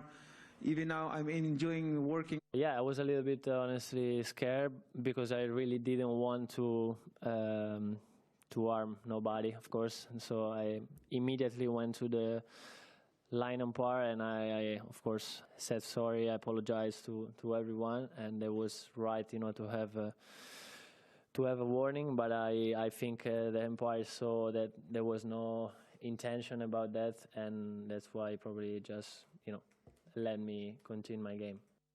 The number 2 seed Carlos Alcaraz, he's into the semi-finals. He beat Tommy Paul. And in the women's draw, the world number 1 Arina Sabalenka will face Iga Swiatek in a blockbuster French Open semi-final. And finally, boxing, Manny Pacquiao coming out of retirement. The 46-year-old boxing great is scheduled to face WBC welterweight champion Mario Barrios at the MGM Grand in Las Vegas come the 19th of July, nearly 4 years after his last professional fight. The fire, the determination, eagerness to train hard, to work hard. Even now, I'm enjoying working out hard, like running the mountain, working out in the afternoon, amazing. Not all the fighters has this feelings. This is favor, blessings from God, I believe, and the strength. Can you imagine that I've been through all those big fights in my life, but I'm still here.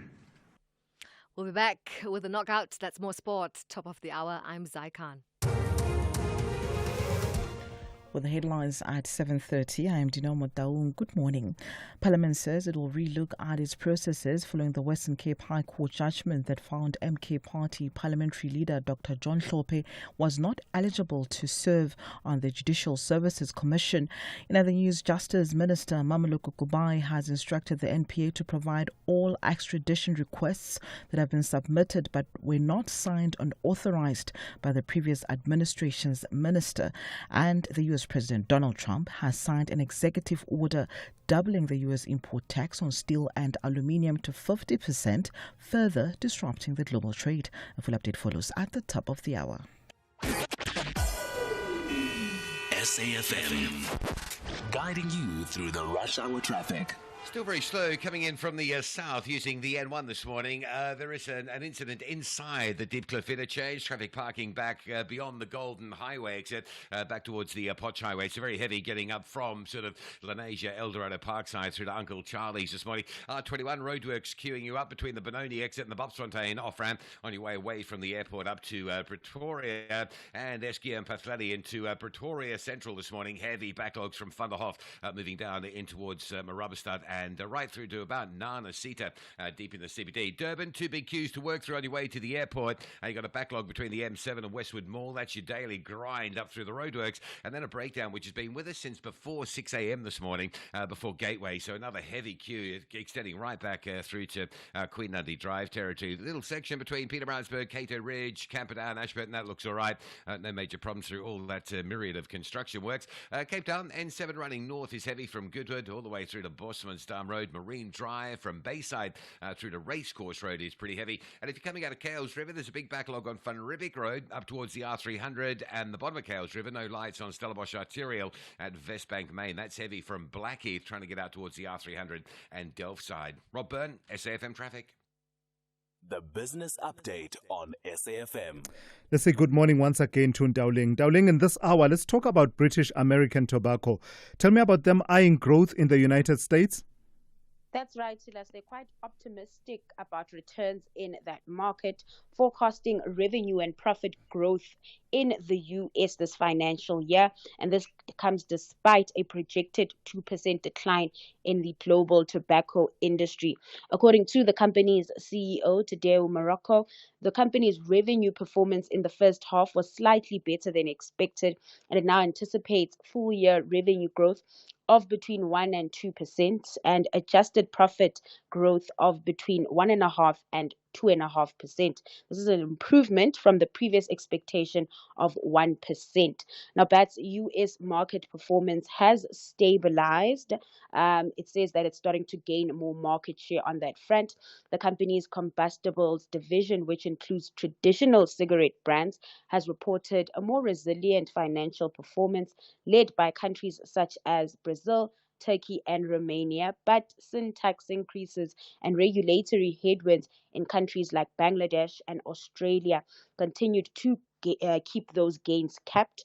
In its new categories division, BAT expects low single-digit revenue growth driven by the success of its Velo nicotine pouches, which have seen strong market share gains in the US as well.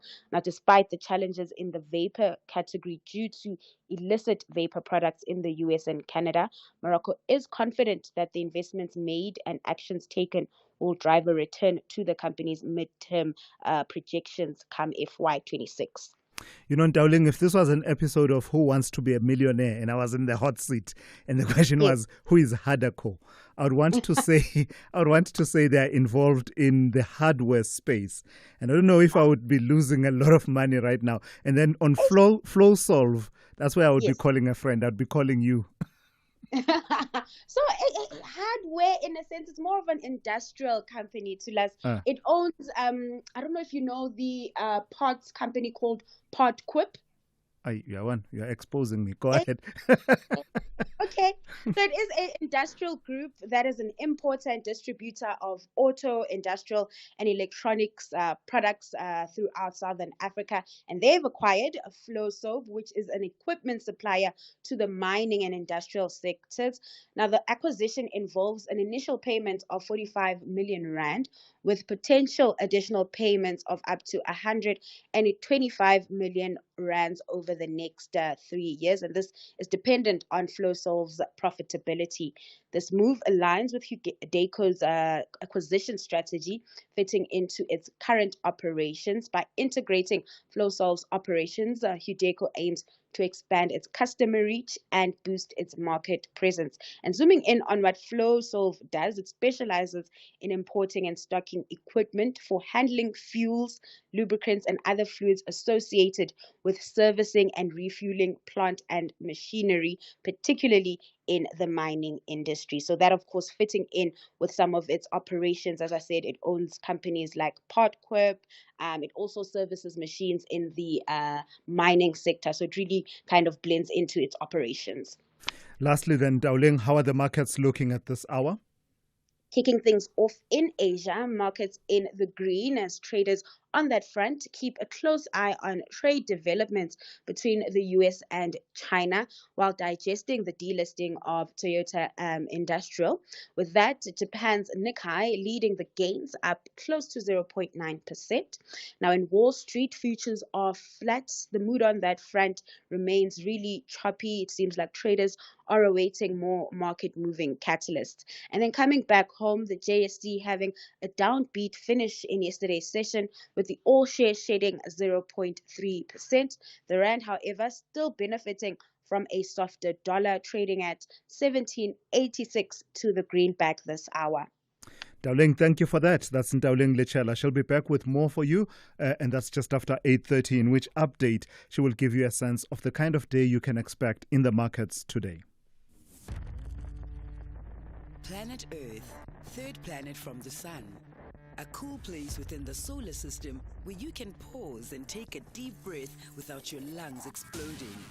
Home to an amazing array of wildlife and amazing landscapes that will leave you breathless either through wonder or fear.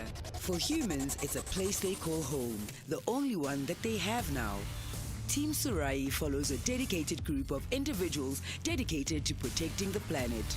Their mission: to encourage viewers to take concrete steps to protect the Earth. Catch Team Surai Thursdays at 6 p.m. S3, open up.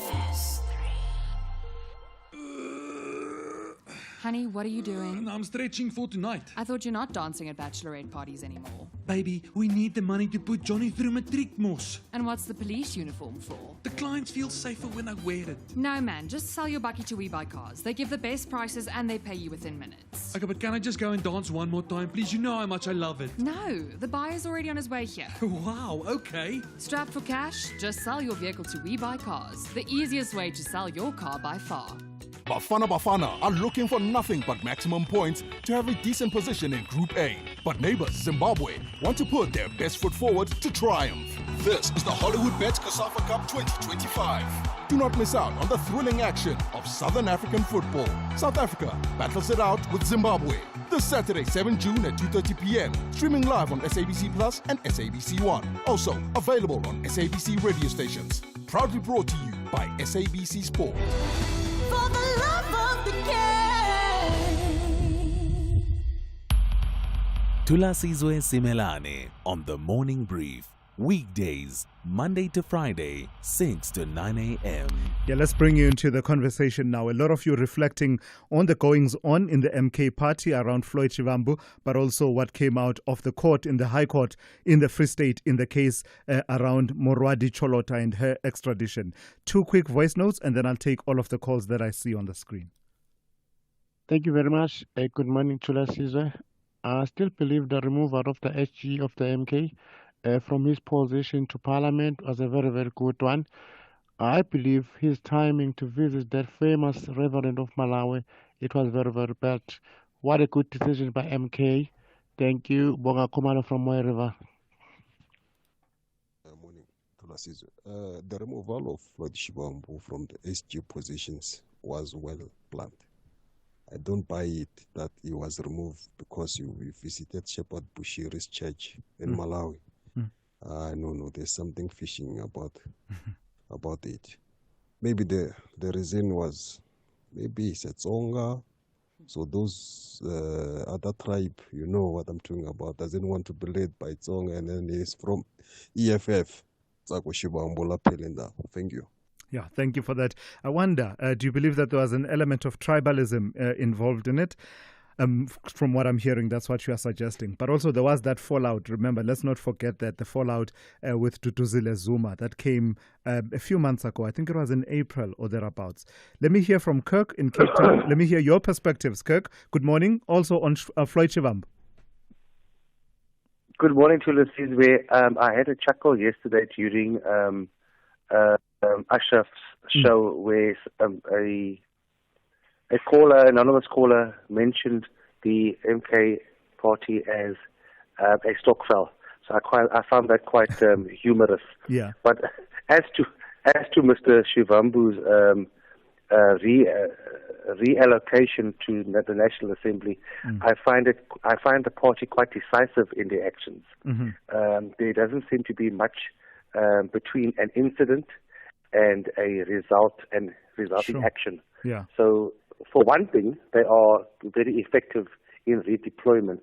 I do suspect, though, that the cracks that started very early on with Duduzile's utterances early on for Floyd's appointment, I do think those cracks run very deep. And they clearly are a new party, somewhat in crisis. The decisiveness, Kirk, is it something that other parties could learn from, other leaders could learn from?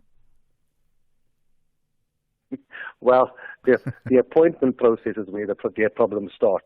Yeah. If you look at their track record, they really started by appointing questionable characters, and that is the result. So, yeah, decisiveness is one thing, but you've got to put the right people there at the outset. And there doesn't seem to be much of a gelling within that party. All right, Kirk. Thank you for that. That's Kirk in Cape Town. Let me go to Solomon in Mkanyagute. Good morning. You also want to reflect around issues around MK Party, but also the analysis that we brought you this morning on those issues. Good morning, Thulasizwe, and good morning to your listeners.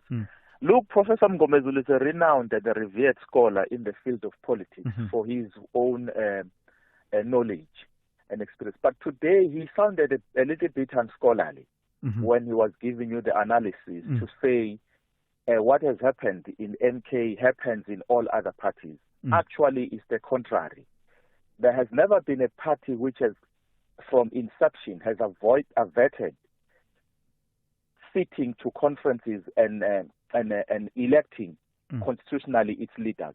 By now, it should have stabilized. It should have moved from being led from the perspective of a cult, one individual taking all the decision, into being an institutionalized, systematic organization. It is a demotion for Shivambu to be removed as the SG to Parliament. Yeah. And it talks to the relations that he had with Duduzile Zuma. And he couldn't survive, unfortunately. All right. Solomon, I hear you. Thank you for that. That's Solomon in Mkanyagute. Let me go to Mukwena in Rustenburg. Mukwena, good morning. Also on Floyd Shivambu. Straight to the point, please. Good morning, Bratulas. It's been coming. I think the writing has been on the wall for some time. We saw that with what transpired between actually what Duduzile said when she started to swear the former SG, and also the young boy from KZN, Obonyi, and also the lady at in Mpumalanga, the convener in the Mpumalanga. They were all, speaking, saying that, Floyd is quite a useful somebody. The party doesn't actually need him to be on the helm. But I think it's a bad move. I think it's a bad move by the president. But if it is about the issue of him traveling to see Prophet Shepherd Bushiri in Malawi, I think the very same thing could have been done to shop, Yeah. where there were sexual harassment allegations on him. Yeah. So, I mean, it's Gotcha. the two standards. You just wonder which one is the one. But I believe that Duduzile, she's the one actually who told the father that, Daddy, listen, I no longer want this job to I be like here. how you said Let's it. remove-" Mukwena, No, it was thank you. in the evening in the Rondavel day. Yeah, Mukwena, thank you for that. I no longer want this job to be here. You know it. You know it. Hey, You know, all you know that, I hear you, Duduzile is Mukwena. in charge. I've got to He's in move. charge. He Yeah. does not even have constituency. Who is Duduzile in the Gotcha. politics? Like, Mukwena in Rustenburg. Thank you for that. Let me go to Pro in KZN. Good morning. You want to weigh in also on these issues around controversies party? Yes, Tulas and your listeners. I'm kind of disappointed, but at the same time, I'm thinking, could this be a strategy to strengthen MKP in Parliament? Because there has been feedback that although they have numbers in Parliament, yes, they're not out there, they're not as emphatic, and they're not as radical as they should be, as the main opposition, as it were. And I'll tell you where the disappointment is coming from and the worry is coming from with regards to instability in the MK generally, and not about Floyd as such. To me, MKP and others, they are black political parties, and we need black political parties as black South Africans, because I see the Constitution is working against black people, and basically the negotiated settlement is falling apart, and black people are impacted. Sure. I mean, white racists and apartheid advocates, they're working against that, and they're very overt and very sort of, I don't want to say confident, but arrogant. Emboldened, and yeah. we need black political parties Yeah. to save us, if I can put it that way. Yeah. All right. No, I hear you, Pro. The points that you make, valid points that I really pick up from what you are saying. The need for black voice representation by strong political parties. And of course, the commentary that Pro makes around the strength of the MK party as the official opposition in light of the formation of the government of national unity, and also her disappointment there about some of the moves and hope that maybe there might be some strategy to it all. Butana, you want to weigh in on the asbestos case and what has happened around Moradi Cholota. Good morning. Indeed, my brother, good morning. It's disturbing the behavior of this comrade prosecutor in handling these state capture cases. Why they bungle one case after another? Why they do a mistake of one case after another? It's really disturbing. It looks like to me they just refused to prosecute these cases. The same way they behaved in the Craddock 4. These ANC people enjoy the levels of power. They abandoned the case. Same behavior here. When is this thing going to end? How can they do such a silly mistake? One after another. The spokesperson of NPA, it didn't even get the memo that all the outstanding cases must go to the desk of the minister to approve them. He came up with a story to you this morning. Yeah. There's something wrong there. Yeah. No, I hear you, There's Putana. something wrong on that NPA. Thank you for that, Putana. Putana in Rosebank. And in fact, Glenn also wants to weigh in on the same issue. Good morning to you, Glenn. Tulas, good morning, my brother. Please go ahead. Tulas, I think Judge Lobster yesterday was a star of the moment because he focused on the law, and I appreciate the fact that he's not involved in this activism that it's becoming a trend in all in our court lately. Yeah. Yes, it's got Judge Lobster focus on the law, and Manga can bring all the books he wants to bring. They won't be able to appeal that matter because the judge focused on facts. The fact is they lied in the U.S. and the extradition was unlawful. Number two, the issue of Makutumana, as much as she's accused of all these heinous crimes, but at the end of the day, even that case too, the judgment in Concord, they must be honest that this thing was not lawfully done. They must find another way to prosecute or whatever, but this one from Akutumana as well, she needs to be let go, and the SAPS must find a way to charge her for other matters.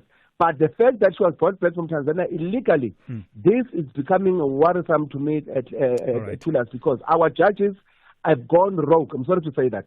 I don't trust them at all lately, because the judgments they give, look at this EFF matter for Tubuli Pulu song. That song, if you use your logic, it is a hate speech. I'm not sure why they ruled that it's not a hate speech. It's a hate speech. Glenn, thank you for that. That's Glenn in Bedford View there. And that's part of the conversation really about the confidence that the entirety of the judicial system, the justice system, will continue to enjoy or not enjoy, given some of the decisions that are coming through. So and I think that's really what's at stake in these matters. And I think I've said this quite countless times, that we must always remember what is at stake, the confidence of the public that these matters will be processed through due process, and the outcome will be an outcome that is just and equitable in a society such as ours. And you're starting to hear people that don't have that confidence.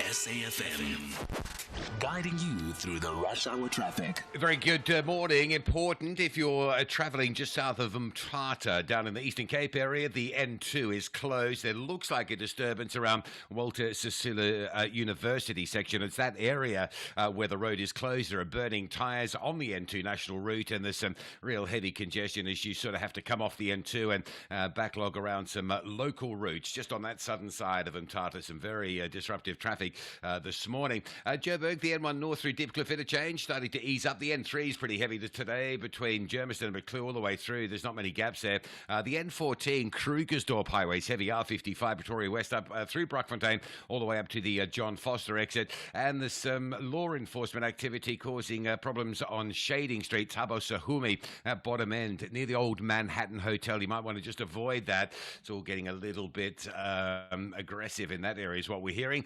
Durban breakdown, N2 going north at Gateway, still there. It's been there since before 6 this morning. Traffic all the way back through to Queen Nundy Drive. N2 both ways between Mgedi and Spaghetti Junction, jam-packed, and the breakdown on your way inbound after Spaghetti Junction, causing delays from Pavilion through to Sherwood area. Cape Town coming out of Kales River, both Van Riebeek Road towards the R300 and the Stellenbosch Arterial from the Blackheath side towards the R300, quite heavily backed up, and the N7 North sitting this morning from Milton Road at Goodwood all the way up to the Bosmansdam Road exit into Summer Greens area. Rob Byrne, SAFM Traffic. EFC is live this Thursday. The indestructible champion Zakir Badat descends from the Wild Mountains to defend his welterweight title against Nigeria's electrifying kickboxing champion Segun Ogunaike. Plus, Timnan Lawuli takes on Sibusiso Suvendila, and undefeated Kevin Pretorius steps up to challenge Oswaldo Benedito. EFC 124 live from the World Sports Betting Arena. Watch it on SABC Sport Channel on DTT Channel 4 from 7 p.m. Brought to you by SABC Sport.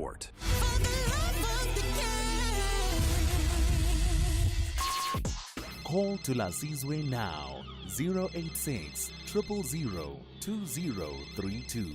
All right, let's bring in the Minister of Justice and Constitutional Development on this matter around the Free State High Court division and Judge Philip Lobster within a trial that was conducted as part of the so-called Asbestos trial. The judge, as you've been hearing all morning, has upheld a special plea by former Free State Premier Ace Magashule's personal assistant, Moradi Cholota. The judge agreeing with Cholota's submission that the court has no jurisdiction to try her on any of the charges that she faced alongside her former boss Ace Magashule and the controversial businessman Edwin Sodi, among others. And at the heart of that finding is that Cholota's extradition from the United States was unlawful. Minister Mamuluku Kubai joins me, and part of the reason, in fact the main reason, is that extradition falls within the domain of the Department of Justice, and she's the minister responsible for that. Minister, good morning. Just your overall reactions when I heard the judge's reasoning, and if that judgment stands, it is quite devastating, I think, in terms of our level of understanding of how extradition works. How could this happen, Minister, given the experience we have in requesting and carrying out processes of extradition? Good morning, Thulasizwe. Good morning to your to our listeners. I do agree the judgment is quite devastating in terms of its impact, even just not only on this case, but many other cases that are before the courts.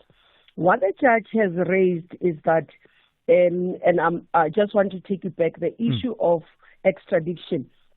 So previously, as a standard practice in the portfolio, you would have that the NPA would sign letters or would request extradition. And in terms of the law, it should be the minister's powers. But those are times within the portfolio, they would do that in that context. Either sometimes it will be signed by the DG. So what had happened is that there was a case before courts, and it's now called the Schultz case, where in that the SCA has pronounced that no other person should be able to sign an extradition request, and those powers rest with the minister. And that it's a court judgment that the judge yesterday based even on his decision on.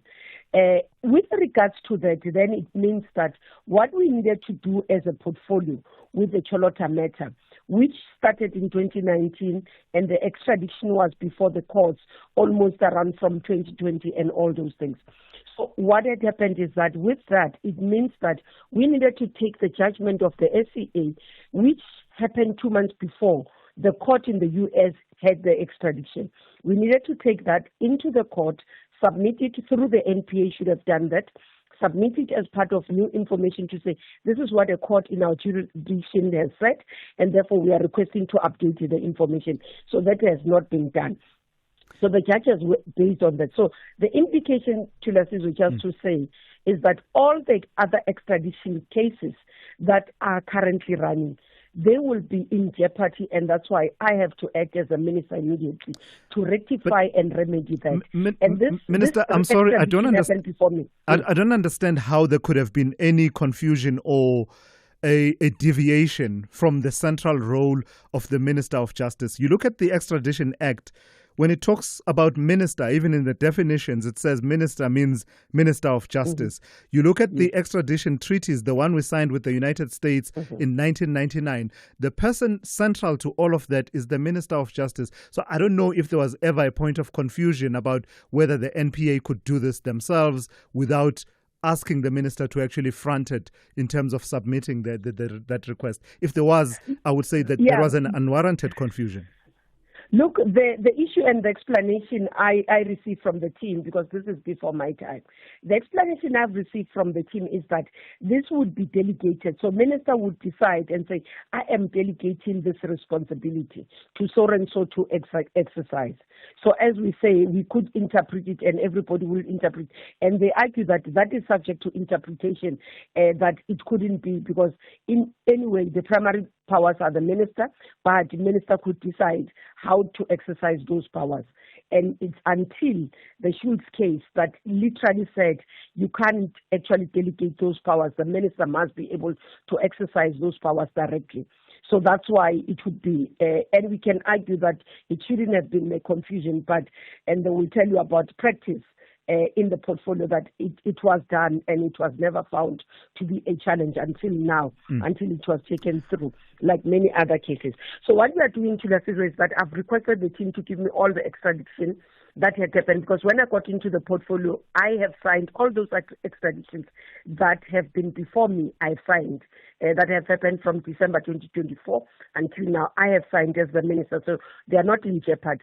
What is in jeopardy is what has happened previously. So I've asked them to bring me all those. I must apply to those countries and write to those courts directly as the minister to intervene and provide information to say, I agree with those extraditions, lastly, so Minister, that we can protect those extraditions. The NPA is looking to appeal aspects of the Schultz judgment. Do they have your support in that? The appeal is based on only the retrospective area. We do not agree that they must challenge the powers of the minister, and they've clarified when I got into the portfolio. We held that discussion with them. Even yesterday, when I convened an agent meeting on this matter, it was clear that they are not contesting the powers of the minister in terms of the appeal. What they are requesting the ConCourt to do is to deal with issues to say it should not be retrospective prior to the case itself. Because if it wasn't, for example, we would not have the problem that we have today. So because of the retrospective nature, it does create problems for us. So it should apply to cases after that judgment was after delivered. That judgment, yes. Thank you for your time this morning. That's Minister Mamoloko Gupai, the Minister of Justice, just weighing in on that outcome and issues to do with how extraditions are handled in the country. Let's go straight to Dineo Motaung with the latest news. Outsurance will go out of their way to try and save you money on your car insurance. If they can't, ask for 500 Rand. SMS out to 30754. Now that's good news.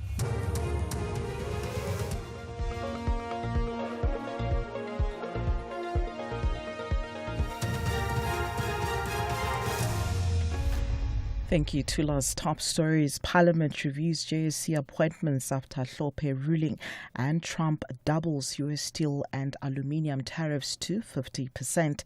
A very good morning. Parliament says it will relook at its processes following the Western Cape High Court judgment that found MK Party parliamentary leader Dr. John Hlophe was not eligible to serve on the Judicial Services Commission.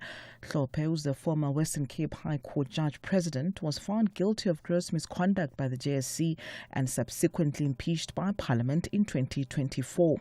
Despite that, he was designated to the JSC as nominated by his party and voted by the National Assembly. The court had ruled that the National Assembly's decision to designate Dr. Hlophe from among its members to the JSC was unconstitutional, invalid, and therefore reviewed and set aside. Parliament spokesperson Moloto Motapo says Parliament will ensure that in future all designations to constitutional bodies comply with the constitutional principles outlined in the court ruling. As this judgment bears implication for Parliament's internal arrangements, procedures, and processes relating to the designation of representatives to the JSC and other constitutional bodies, Parliament will take all necessary steps to ensure alignment with the court's findings. This includes instituting the appropriate processes to ensure future designations comply with the constitutional principles outlined in the judgment.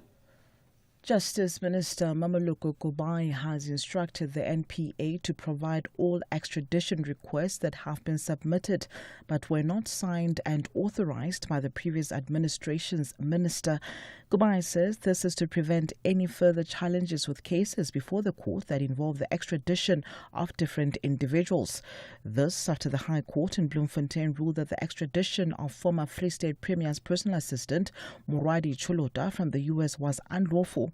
The court also ruled that it lacked the jurisdiction to try Cholota on the offences she was charged with, as the state provided false information to the US authorities in her extradition.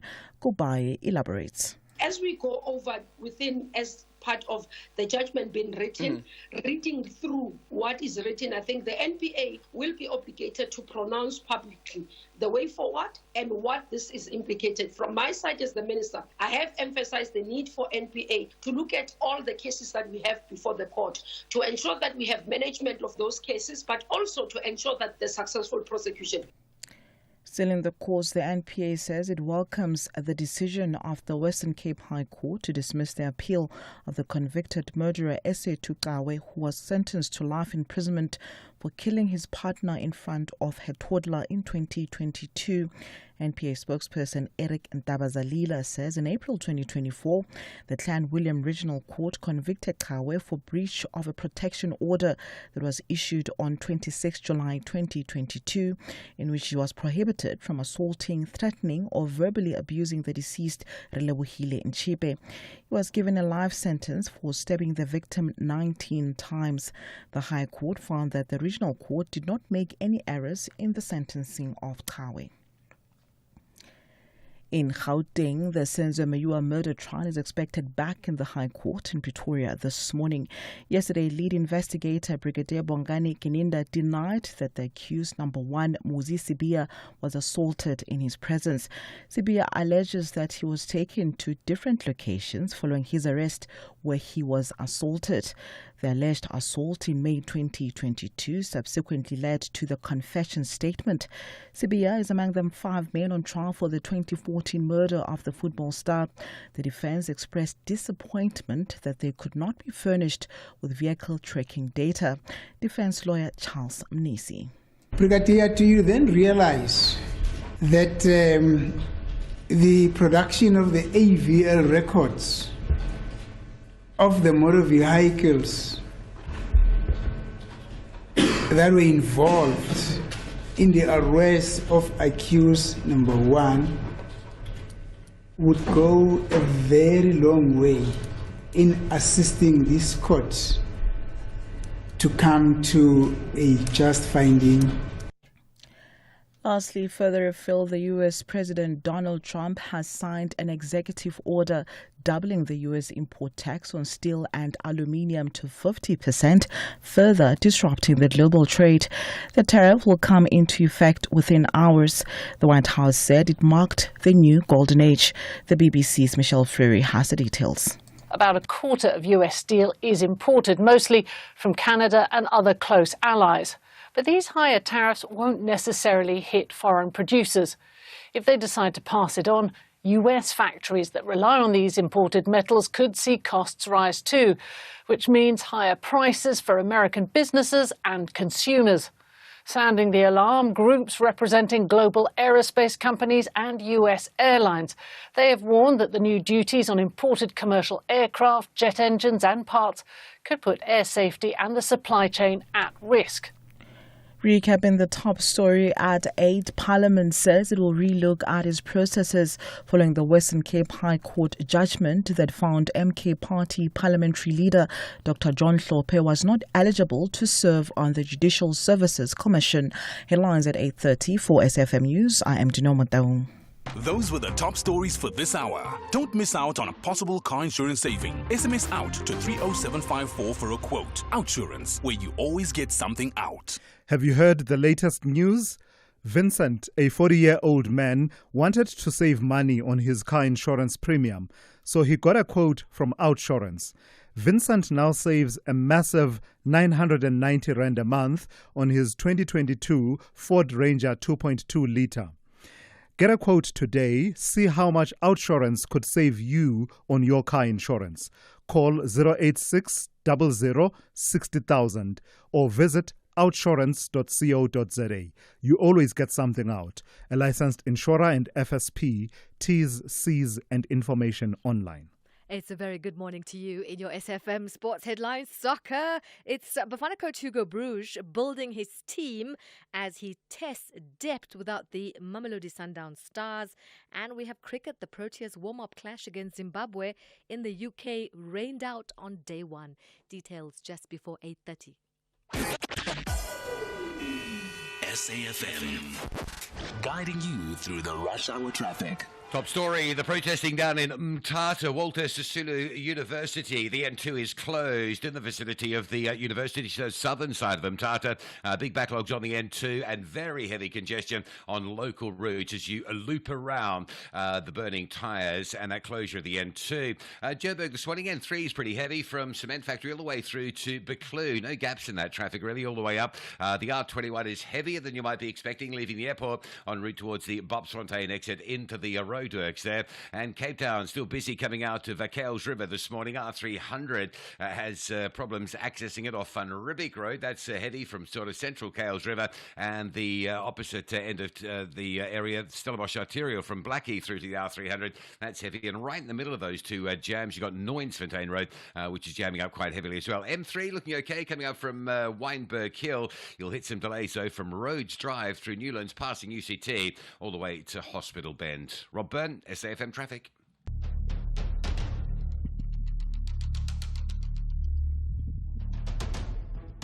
The Morning Brief with Thulasizwe Simelane. Weekdays, Monday to Friday, 6 to 9 a.m. The Morning Brief with Thulasizwe Simelane. Weekdays, Monday to Friday, 6 to 9 a.m. It's coming up to 10 minutes after 8 on this Wednesday. It is great to be in your company. We are into the third hour of the Morning Brief here on SAFM 104 to 107 nationwide. Let me just reflect one or two of the messages that have come through on some of the themes that have dominated the agenda this morning on the Morning Brief. I have TPM from Mpumalanga who says, I'm a little bit worried. Do the ministers from the ANC know the law? If it's not Parliament deviating from the law, it's ministers, or they just sign without seeking legal advice, or they just sign to make the citizens of South Africa happy, or they just want to appear as if they are working. If it's not Parliament, it's ministers by not following the law. Parliament and its ministers are not taking South Africans seriously. Always the courts finding them wanting. That's from TPM in Mpumalanga. And it's in reference, of course, to the outcome in the High Court in Bloemfontein, which has found that the extradition from the United States to South Africa of Morwadi Cholota, who was a co-accused with her former boss, Ace Magashule, that extradition was unlawful for one or two reasons. And of course, towards the end of the last hour, we spoke to the Minister of Justice, Minister Mamulu Gogubai. And a bit earlier on, we had spoken to Mthunzi Maga, actually, on the same issue. Mthunzi Maga, spokesperson of the National Prosecuting Authority. I'm chuckling because Baker in Bloemfontein has something to say about Mthunzi Maga and the interview that we did earlier on. Baker says Mthunzi Maga behaves like a spokesperson of a soccer team, which continues to lose every game. He forgets that he's a spokesperson, not a PRO. There is nothing for him to say the NPA is still studying the outcome instead of him launching his appeal through the radio interviews. He should wait for the NPA to take decisions, not to make himself the entire management, or else let him wear the robes and get to court. By the way, Baker Mthunzi is capable of going to court. He actually not just capable, has a track record, is someone who has appeared in many, many cases as a prosecutor. So he has that experience and is a senior advocate. But I take the point that you are making, that you are likening him to a PRO in the traditional sense, in the Alex Chakwane sense of the word, public relations officer in the footballing terms, flamboyant, even when the odds are stacked against you. Welcome to the third hour of the Morning Brief. I'll take your calls in the next few minutes. Are you looking for the best savings on spectacles? At Specsavers, enjoy 1,500 Rand off when you get tested at South Africa's trusted and most established optical group. Get 1,500 Rand off all frames in store, or use your 1,500 Rand off on our leading lens enhancements, such as drive light lenses that reduce artificial glare whilst driving. Book online or call your nearest store today. Affordable eye care, Specsavers. T's and C's apply. Do you want to study towards a tertiary qualification but need a flexible study schedule? Stadio Higher Education's distance learning qualifications offer just that. Our distance learning support is designed for your success. 2025 applications to Stadio's range of high-quality, affordable qualifications are now open. Distance learning qualifications are available in law, administration and management, commerce, teacher education, policing, law enforcement, humanities, and information technology. Visit stadio.ac.za and register today. Stadio, a new vision in higher education. EFC is live this Thursday. The indestructible champion Zakir Badat descends from the Wild Mountains to defend his welterweight title against Nigeria's electrifying kickboxing champion Segun Ogunaike. Plus, Timnan Lawuli takes on Sibusiso Suvendila, and undefeated Kevin Pretorius steps up to challenge Oswaldo Benedito. EFC 124 live from the World Sports Betting Arena. Watch it on SABC Sport Channel on DTT Channel 4 from 7 p.m. Brought to you by SABC Sport.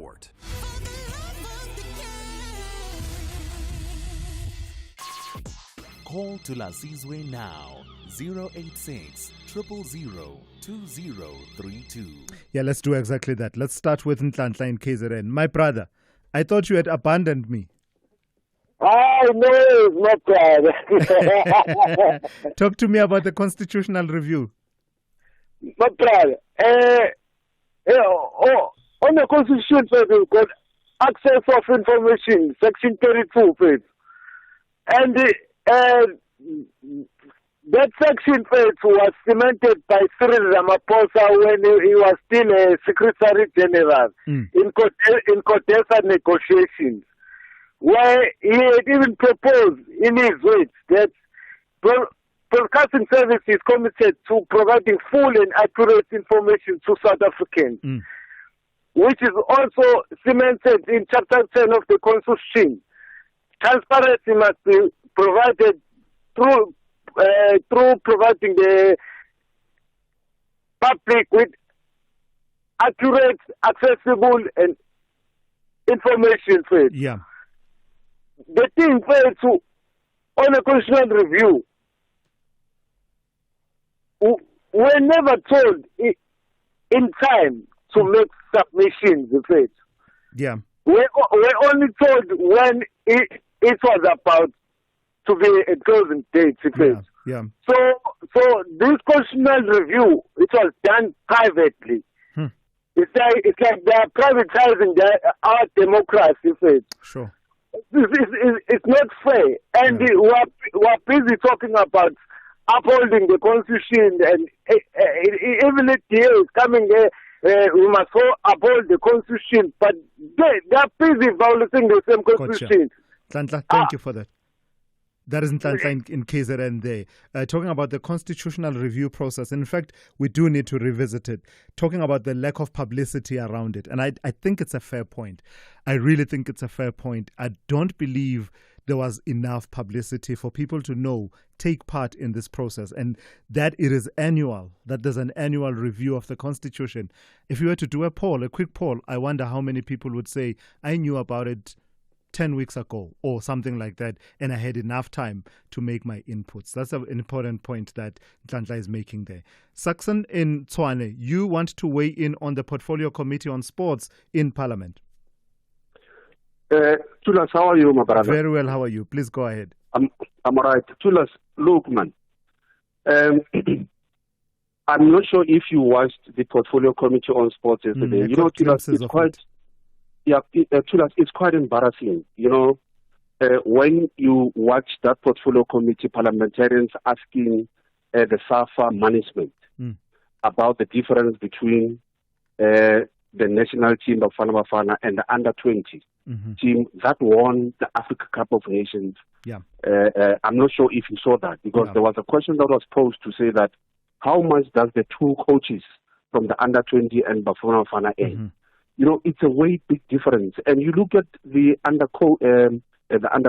They said that coach is earning less than 60,000, right? When Bafana Bafana coach is earning over $1 million. And I want you, Thulas, to look at the disparity. Yeah. If you go to the cricket under-20, under-17, you go to the netball and all that, you look at how much the coaches are earning there vis-a-vis what the under-20 coach is earning. And to add the West, they traveled from South Africa to Mozambique with a bus.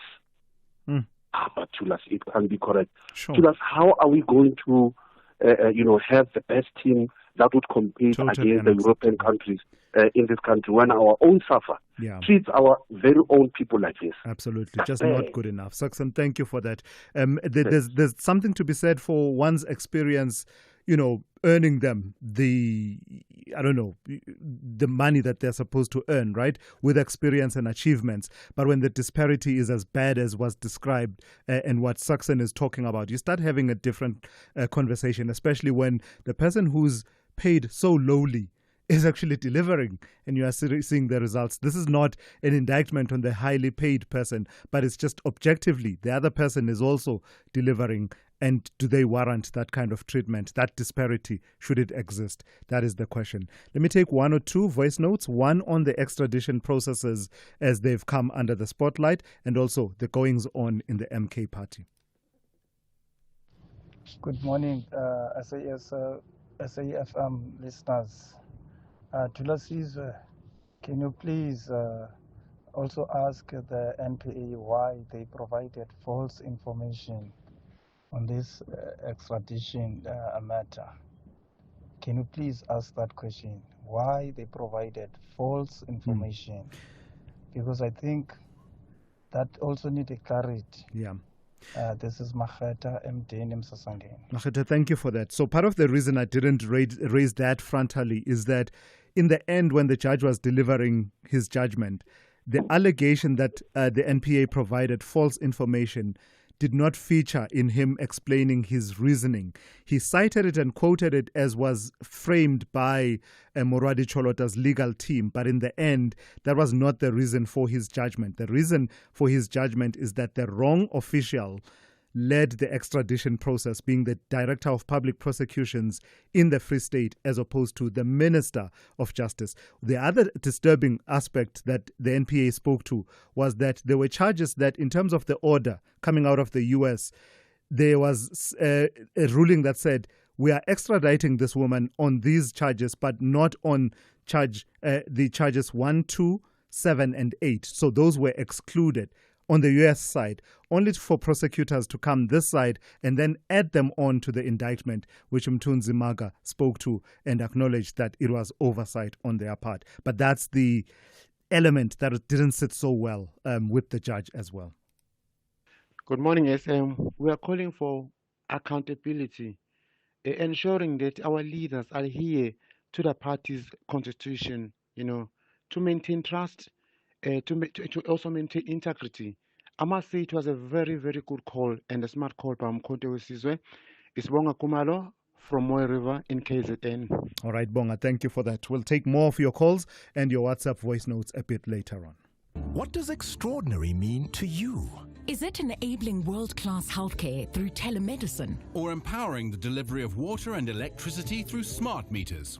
AI, cloud, enterprise apps, IoT and security. One seamless ecosystem. Together, let's build the extraordinary that sustains today and protects tomorrow. Start your journey at VodacomBusiness.co.za. Further together, Vodacom Business. Bafana are looking for nothing but maximum points to have a decent position in Group A. But neighbors Zimbabwe want to put their best foot forward to triumph. This is the Hollywood Bet COSAFA Cup 2025. Do not miss out on the thrilling action of Southern African football. South Africa battles it out with Zimbabwe. This Saturday, 7 June at 2:30 p.m. Streaming live on SABC Plus and SABC One. Also available on SABC radio stations. Proudly brought to you by SABC Sport. For the love of the game. You are listening to The Morning Brief with Thulasizwe Simelane. Let's focus on the issue of gender-based violence and femicide. Femicide and gender-based violence have reached crisis levels in this country, and there's no debating that. And they've become a pervasive and devastating reality for women across the country. My next guest says despite laws, policies, and awareness campaigns, the violence remains deeply entrenched in societal norms, exacerbated by a culture that blames victims and normalizes male violence. Let's welcome Bonolo Mahlatsi, who is a Senior Student Experience Officer in the Center for Teaching and Learning and a Sociology Master's graduate at the University of the Free State. Good morning to you and thank you for your time. I read your piece with interest, particularly as it speaks to many of the realities that we face in the country in light of gender-based violence and femicide. In essence, what's the big takeaway you want us to take from that piece that you wrote?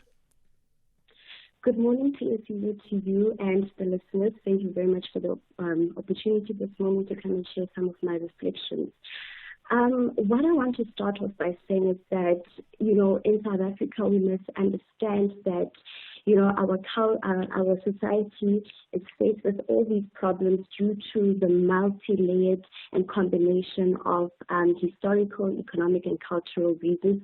We must understand that there seems to be a clash in our cultural views and attitudes that are getting to a point where we see violence become an apparent reality in South Africa. The legacy of apartheid has left our country in such a manner that we are seeing a systemic dysfunction, and we are seeing also in the post-apartheid South Africa that we have not experienced any form of full transformation in terms of seeing the change in terms of patriarchal attitudes and violence in our country.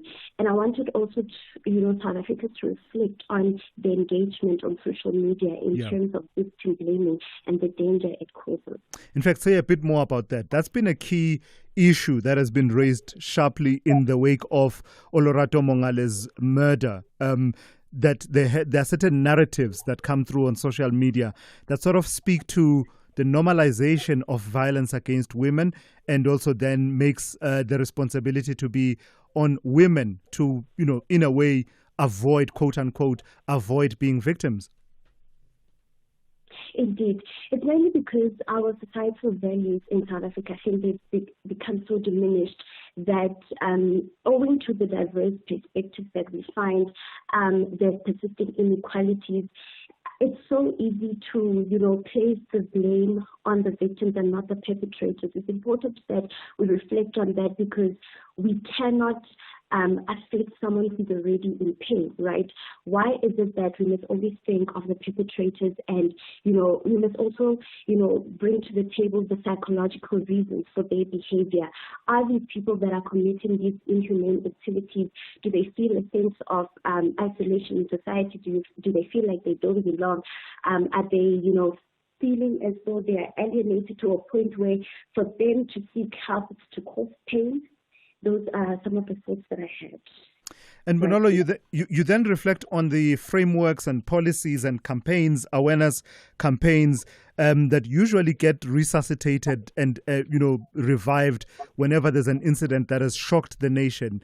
But then you address the issue of sustainability and consistency in their implementation. Where are we failing there? What could we be doing differently?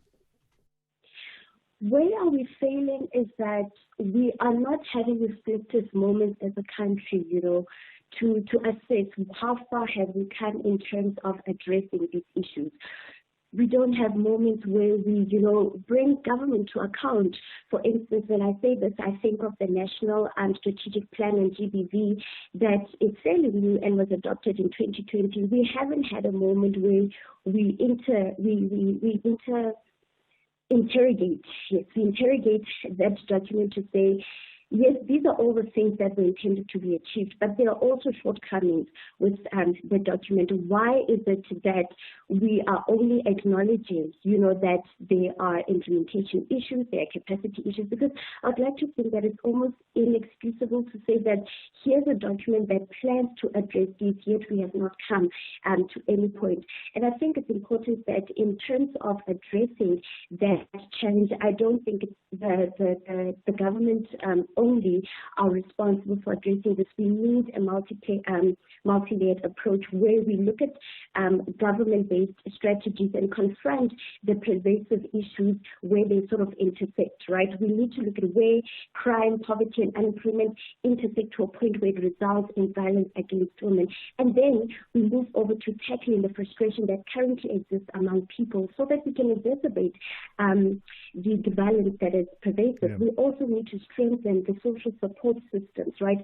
Our part today in terms of the government strategies. We need to then also look at the individual level strategies. We need to see a change in cultural perceptions. We need to see empowerment and education among men, boys, children. We need to share knowledge among ourselves, our peers, and family members to get rid and disrupt misinformation and conceptions. We need to understand through education how GBV and femicide manifest and continue to manifest due to, and also how it impacts society as a whole, the survivors and the perpetrators. And we also need to create public awareness, and that is through writing. We need to respond to the movement. Bonolo, thank you. I've got to thank you for your time. That's Bonolo Mahlatsi, who is a Senior Student Experience Officer at the University of the Free State. This is SAFM Sport with Zai Khan. Good morning. Let's kick off with the Mamelodi Sundowns players unavailable due to the FIFA Club World Cup, and Bafana coach Hugo Bruges calling on fresh legs for today's friendly against Mozambique and Tanzania at the Peter Mokaba Stadium. Now, Tanzania will be on Friday. It's a golden opportunity for fringe players like Sipho China, Patrick Maswanganye and teenager Mbegezeli Mbokazi to stake their claim. Now, the South African Football Association President Danny Jordan says only the organization's members from 52 regions and associate members will decide if he's fit for re-election. Now, DA member Liam Joseph asked Jordan about being one of the longest-serving FA presidents on the planet and whether he's a responsible leader. He also read a spreadsheet listing the SAFA presidents' travel and their costs. Do you understand the importance of term limits? Yes. Okay. Are you aware that you are one of the longest serving presidents of any football association on the planet? I'm not done. It's 12 years almost. It's not true. Can you let me finish? I'm still busy with my interrogation here. And that there. Honorable Chairperson? They must ask the questions and order. answer. Now he's engaging me now. Let's go to boxing. Manny Pacquiao shrugging off concerns about his decision to return to boxing at the age of 46. He prepares for next month's World Welterweight title comeback against Mario Barrios. The fire, the determination, eagerness to train hard, to work hard. Even now, I'm enjoying working out hard, like running the mountain, working out in the afternoon. Amazing, not all the fighters has this feelings. This is favor, blessings from God, I believe, and the strength. Can you imagine that I've been through all those big fights in my life, but I'm still here. All right, we'll pack a punch with John Gericke with more sport. That's around 12:30. I'm Zai Khan. With headlines at 8:30, I'm Dino Motaung. Good morning. Police say they will not tolerate lawlessness in Westbury after members of their anti-gang unit were attacked in the area yesterday. In other news, Parliament says it will relook at its processes following the Western Cape High Court judgment that found MK Party parliamentary leader Dr. John Hlophe was not eligible to serve on the Judicial Services Commission. And the eThekwini municipality says preparations for the 98th Comrades Marathon scheduled for Sunday are in full swing. A full update follows at the top of the hour. SAFM, guiding you through the rush hour traffic. Slow again getting through Joburg's Buccleuch interchange for a run up towards Allendale. The traffic between Buccleuch and Allendale is pretty slow going. That's direction Pretoria. So behind that, the N3 back to London Road around Alex, and the M1 back to Rivonia Road coming up into Buccleuch from the Sunninghill side. Crash on the M1 North at Malabongwe Drive, delays from Bayers Nordia. And the R21 is super heavy this morning, leaving Kempton Park, coming away from the airport all the way through to the roadworks at Bobsfontein. It's a lot heavier than you might be expecting. Durban taking absolutely forever to clear a stationary truck that's been stuck since before 6 o'clock this morning on the N2 North going up to Gateway. That traffic's heavy all the way back to Queen Nandi Drive. There's also a broken down vehicle on the N2 South going into Kumashi. So from Gateway, the N2 southbound's heavy. And a breakdown at Sherwood means the N3 into town. Very slow coming through from Pavilion Mall. And behind that, the N2 South backing up from Umgeni Road to try and get off the N2 and turn in towards Durban into that traffic. Cape Town, the Cales River exit on Van Riebeeck Road towards the R300 stays heavy. Crash if you're leaving Parow, 35th Avenue. It's probably technically Jan Van Riebeeck Drive at that stage, going south down towards the junction with Francie Fun Sale. And the M3 is pretty slow and sluggish, backlogging from Rhodes Drive at Newlands all the way into Hospital Bends. Rob Byrne, SAFM Traffic. The business update on SAFM. Let's turn to Ndauleng Lechela for one more update for this morning. Ndauleng, I suppose we had to put it off until the very last minute. This update about the South African economy and the marginal growth of 0.1% or something in the quarter one. Yes, that's right, Thulas. It came in at 0.1% from growth of 0.4% in the fourth quarter of 2024. Now, this was above expectations as economists actually expected a contraction of 0.1%. Looking at growth on an annual basis, came in slightly stronger at 0.8%. Now, while this was better than expectations, chief economist at Citadel, Martin Ackerman, says the country is stuck in a growth trap, saying South Africa is in a per capita recession where the economy's growth is not keeping up with the growth of our population. And so he has warned that the unemployment crisis will continue until we get that right, get growth going and get, the structural reforms going. Zooming in on the print, the mining and manufacturing sectors were the laggards, declining 4.1% and 2% respectively. Economists are pointing to slow reforms, which they say is hampering activity in those sectors. On the bright side, the agricultural sector continues to contribute positively, benefiting from increased rains and increased fruit and veggie exports in the first quarter. Ackerman, however, warned of a slowdown on that front, as there was a lot of front loading when it came to exports, as many were trying to get around the US tariffs. Consumption also boosted growth, with households spending more following rate cuts and lower inflation. So really a mixed picture, but not enough growth. There's a feeling of almost like we're flatlining, man. It's like we just can't break past that 1% barrier, and it's been like that for a very long time. Yeah. Anyway, let's talk about momentum. You tell me about them gaining momentum with their strategic initiatives. Exactly, Thulas. And at their Capital Markets Day, the group outlined its growth strategy for the next 2 years. Momentum aims to achieve earnings of 7 billion rands by 2027, and this would be driven by its key business units, including Guard Risk, Momentum Investments, its life insurance business, as well as Momentum Corporate.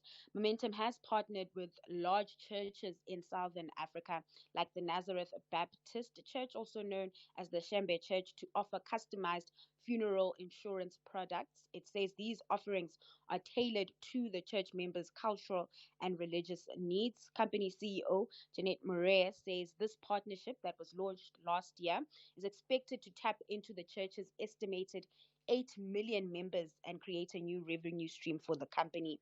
Momentum's Indian unit has also achieved break even and has a 12.6% market share in its segment, and it's expecting further growth on that front. Another business, Guard Risk, is also expected to lift earnings from 700 million rands to 1 billion rands in the next 3 years. Additionally, Momentum's health insurance business aims to add 350,000 clients by 2027, and this despite the stagnant medical aid industry we've been seeing in South Africa. So they're pretty optimistic. Yeah. All right. Lastly, Dowling, how are the markets looking, and also what kind of a trading day can we expect today? The local markets likely to get a boost today following the positive sentiment from international peers. In terms of company news, there are results out from retailer Spar and asset manager 91, so lots to digest at the open. Meanwhile, on the currency front, the rand remains steady. It's sitting at 17.87 to the dollar this hour. Over in the US, trade remains choppy with futures flat. Then lastly, in Asia, markets making a comeback today and stocks are on track to end the day in the green. All right, thank you for that. That's Ntawling Lechela with the last update of the morning. She's kept you updated on business, the economy, as well as the markets throughout the course of the show. Welcome back to the sun-drenched shores of St. Marie, where the beaches are beautiful and the murders are mysterious. It's Death in Paradise Season 7. New cases, quirky suspects, and D.I. Jack Mooney, who's still figuring out the island and how to drink coconut water gracefully. Catch the show where paradise meets puzzling crime, because even in paradise, someone always has a secret. Death in Paradise Season 7, Wednesdays at 9 p.m. on S3. S3, open up. 13 Southern African nations and North African guests, Morocco, will battle it out for the ultimate glory in the Hollywood Bets COSAFA Cup 2025 in Mangaung, Bloemfontein. Catch the beautiful game on SABC Plus, SABC Sport on DTT Channel 4 and SABC 1 from 4 to 15 June. Stay tuned to SABC Sport. For the love of the game. Call Thulasizwe now, 086 000 2032. Straight to Les in the Western Cape. Les, good morning. You want to reflect on the conversation we had in the last few minutes about gender-based violence and crime prevention? Yes, Thulas. Okay. Yeah. First of all, before the circumstances that make me to make this proposal easy, there are some other sources that are supplying unlicensed firearms or guns. Mm-hmm. Therefore, in this case, I am wishing to propose the decommissions of armed and unlicensed guns here in South Africa, whereby this will applied as an amnesty conditions to all those who have unlicensed guns or firearms, to bring them back so that after 3 months, the state, the government, the state of emergency should be allowed to go and search all over suspected areas like taxi rank, everywhere, the gangster, whatsoever, so that those who didn't comply to bring the guns here, the unlicensed gun here in the police station, whatever the case may be, will be prosecuted and given long-term period. The reason why I heard the ministers of police said, "Men, please stop killing the woman." Those words is they cannot convince. We need to take steps here in South Africa, whereby something. Les, I heard you. Thank you. Loud and clear. I think the point is well and truly made. I mean, Les talking about given amnesty on unlicensed firearms, but there must be consequences. How many amnesties have we had that were not followed by, if you've not surrendered your unlicensed firearm, you know what? We're coming for you. And I think that's the message, and I can fully align with the message from Les there. Vusi in Ulundi, good morning to you. Please, straight to the point for me, please. Okay, Mguni. My point is, when we talk about extradition, I just want you to help us through the Minister Lamolo while he was the Minister of Justice. Yes. How did they bring in those guys who were involved into Pala from Namibia to South Africa? Yes. And they were prosecuted. What happened? How did they come to this site? Well, there's a simple answer to that, Wenafus. In Namibia, that's actually a story we've covered, I think, to some extent with my friend Toivo, one of the journalists in Namibia. It is controversial. Even that extradition was done controversially, at least on their side. So there's a lot of them where I don't know what happens, where people who know what the rules are. Prosecuted. We don't know what happened. The prosecution is ongoing. They appeared in court. I can't remember. It must be a few weeks ago, but we can always update that. But yeah, did they get bail? How did they go back home? Yeah, we need to know that. Help us, please. No, all right, it's fine. I think let's do that. Let's revive that story and bring you an update on the Pala story, especially the prosecutions. That's Vusi there. But the point that Vusi makes reminds me that we know the rules around extraditions. The Shrin Diwani case is a shining example of how we know what the rules are. Then you have these instances where you say to yourself, what was happening here? What was going on there? What were we doing here? That Mohammed case that I alluded to. But it is, of course, from much earlier on in our democracy, where the U.S. had someone that they wanted in connection with the Tanzania and Kenya embassy bombings. And basically, we decided to extradite the guy. To deport the guy, not carrying out the whole procedural extradition. And the Constitutional Court was absolutely unhappy with that, especially because the guy could face the prospect of the death penalty in the United States. Nkosnati in Nkandla, good morning. Good morning, Thulasizwe and the team. How are you? Very well. Please go ahead. Yeah, no, Thulasizwe, I'm the first time caller on your show. And in fact, I should have said in Nkandla. In Nkandla, yes. Nkandla, my babu. Please go ahead. Yeah. No, Thulasizwe, I just want to talk about the MK removal of Inigo Shivambu. So, but I'm not sure about the other reasons for his removal. But I would like to approach the MK for showing us for not shying away to take decisions on their own members. Doesn't matter which positions. And they are showing us how are the political parties supposed to apply their own constitutions to their members.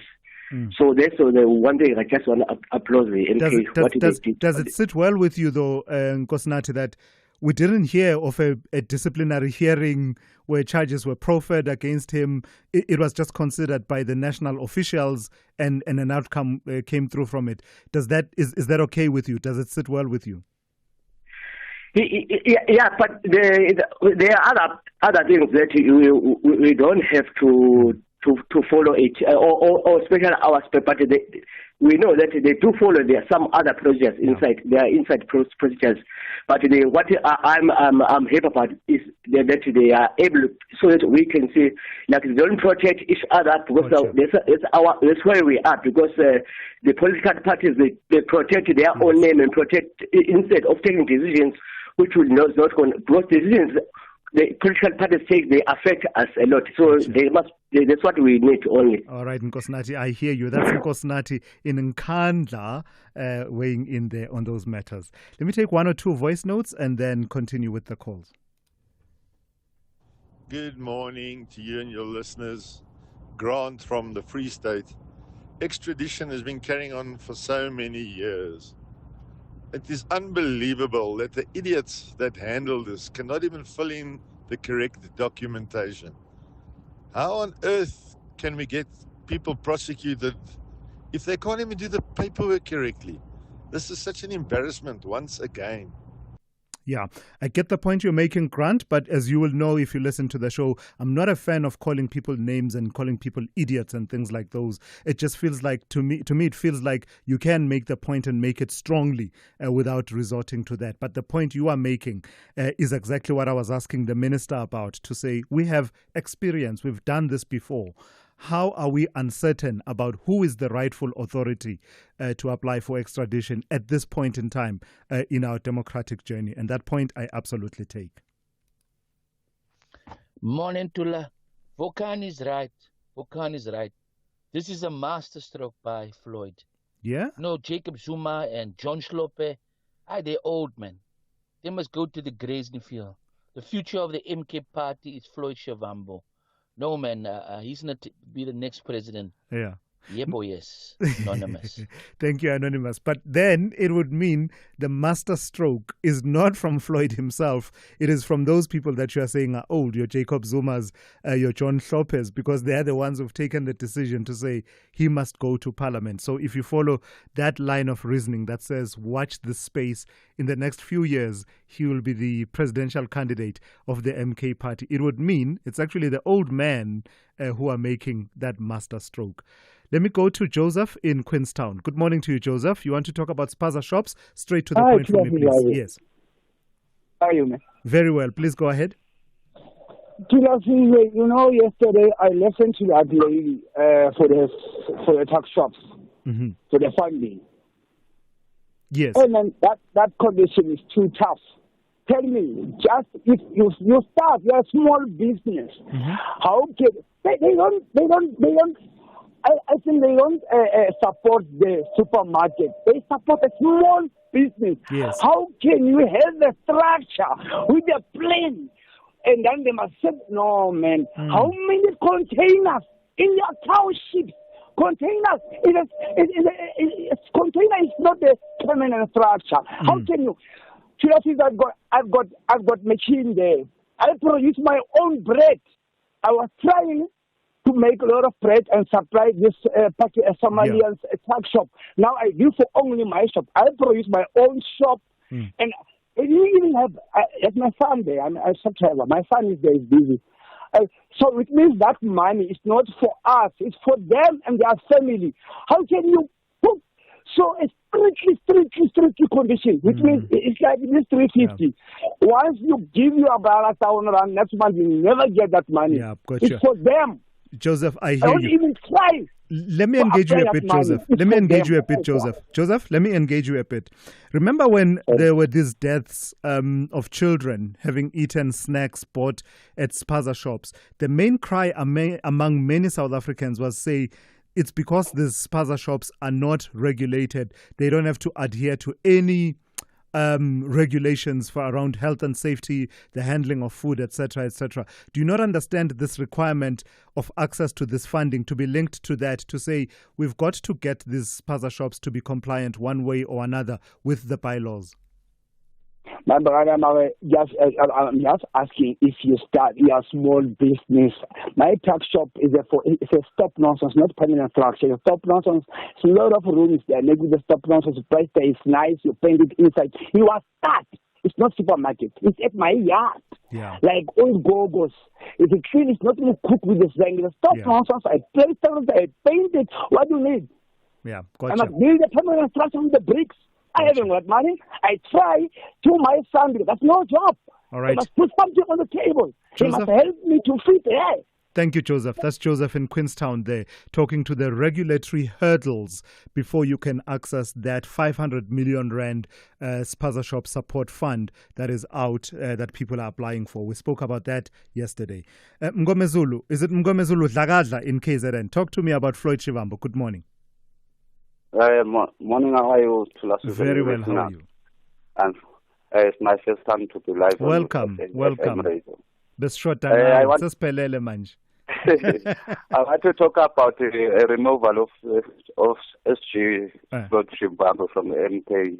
He moved to be an ordinary member in Parliament.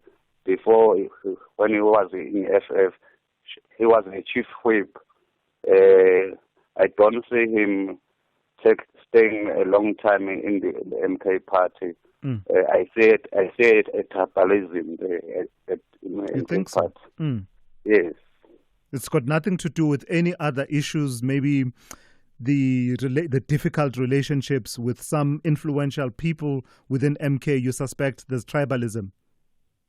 I do say tribalism because it's coming from EFF. There was a senior members in the MK. Those members were expecting from them to become a Secretary General, not be Floyd. Yeah. All right. Mngomezulu, thank you. Do call again. That's Mngomezulu in KZN. Let's take a traffic update and we'll continue with more of your calls a bit later on towards the end of the show. SAFM, guiding you through the rush hour traffic.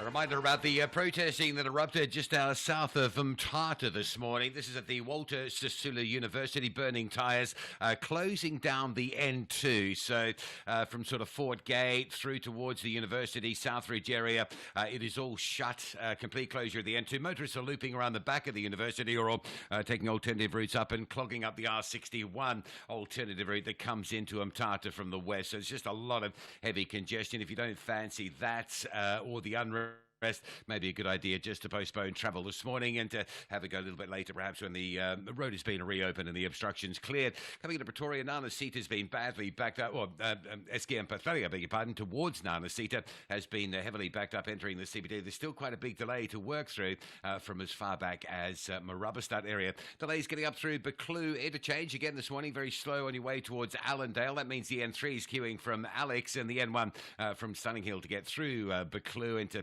hook into that N1 North. The R21 stays really heavy as well, with backlogs coming out of Kempton Park up through towards the Gen 1 stop. The roadworks there causing bigger delays than normal. Queuing pressure on the Mike 1 today from Marlborough Drive all the way down to Melrose. There's a crash at the Athol Oaklands off-ramp, which is causing that backlog. Durban, it's a morning of breakdowns. The N2 going north, that truck before Gateway has been there all morning. Traffic queuing all the way back to Queen Nundee. A breakdown at Sherwood on your way into town means delays getting through Spaghetti Junction territory. And Cape Town, Jan van Riebeek and 35th at Francie van Sail, Parow, Elsie's River area. A collision there causing all sorts of delays and pretty heavy on the N1 routing into Cape Town this morning with queuing traffic from N1 City all the way through the elevated freeway. It means Marine Drive and Coburg Road coming through Brooklyn Park Island to get into the N1 are both busy as well. With your traffic update, I'm Rob Byrne. We all have an enemy. Not me. Oh, please. Trust me, you do. Some are vocal about it. I mean, they don't shy away from it. Open hatred. Well, at least they're honest about it. Then you get our Satan. Oh, they will hate you in the shadows. Consult the Magoya of Baloi. Maybe an Nkabi for you here and there. Trash your name until it can't even be recycled. Tune into My Secret Enemy and get a front row seat to some of the most spine-chilling stories in the Hall of Betrayal. My Secret Enemy, Mondays at 6 p.m. only on S3. Open up. Thulasizwe Simelane on the Morning Brief. Weekdays, Monday to Friday, 6 to 9 a.m. Yeah, I think this conversation is quite fascinating. A lot of people are becoming content creators in the modern age, in the modern connected digital age.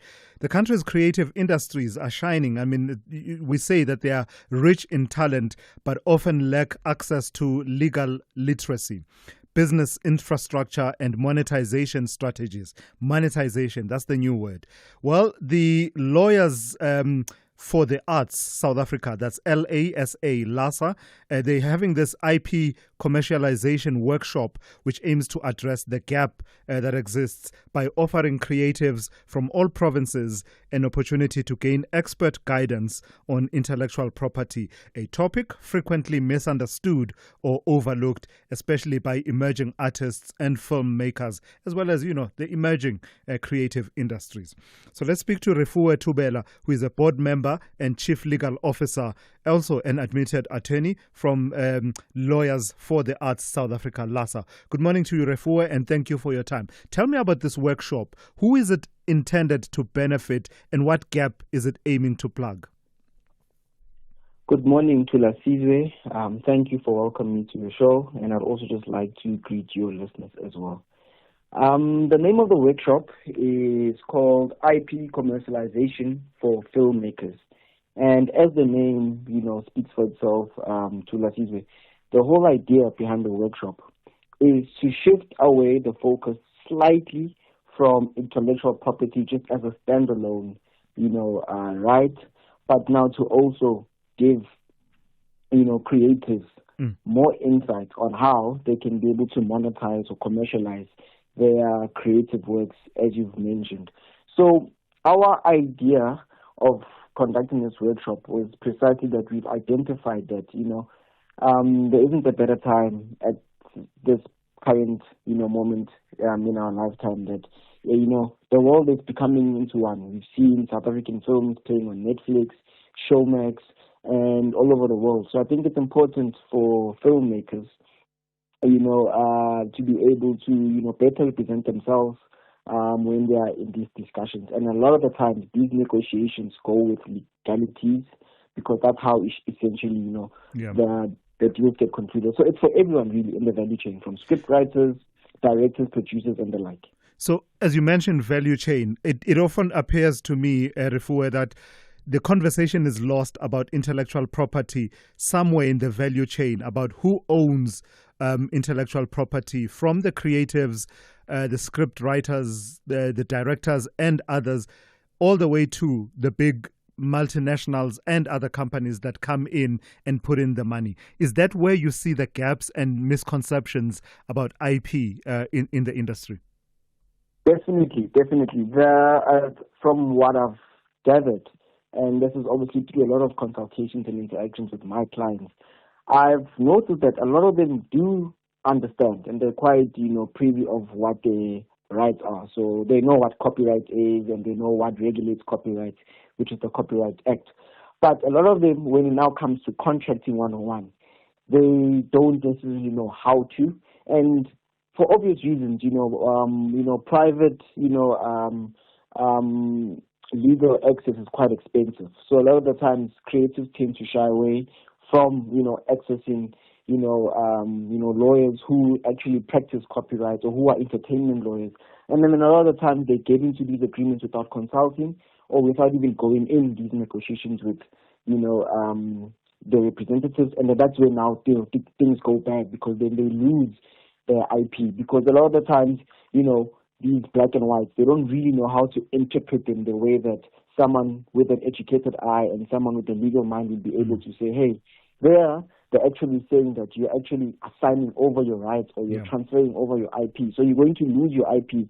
And as we've often seen the terms in perpetuity, meaning forever, Yeah. And so these are some of the stuff that we're trying to say. These workshops, we will try and just give you guys a guidance on what to look out for in contracts, how to better represent yourself, formulate a strategy, what makes sense for you from a business sense, so that when you go in there, even if you do want to perhaps transfer your rights over, but at least you would have done that with an informed mind. Yeah. All right, I've got to thank you for your time this morning, Refuwe. Is from the Lawyers for the Arts South Africa, and that workshop has been taking place since yesterday, and it continues today. It's at the Goethe Institute in Rosebank in Joburg, but also it will be streaming live on the online platforms, so do look out for that.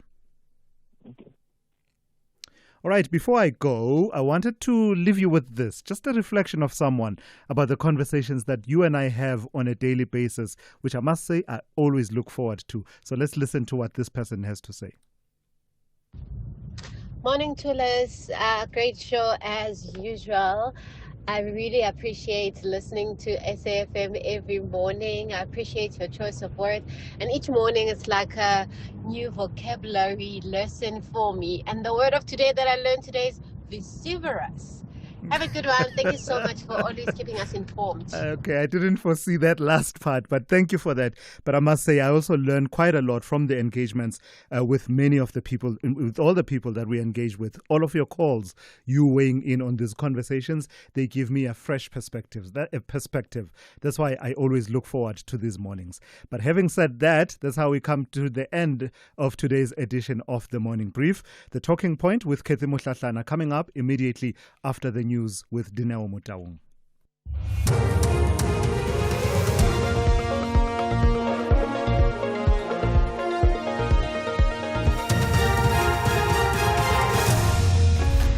Thank you. Two last top stories. Students protest at WSU and Parliament reviews JSC appointments after Hlophe ruling.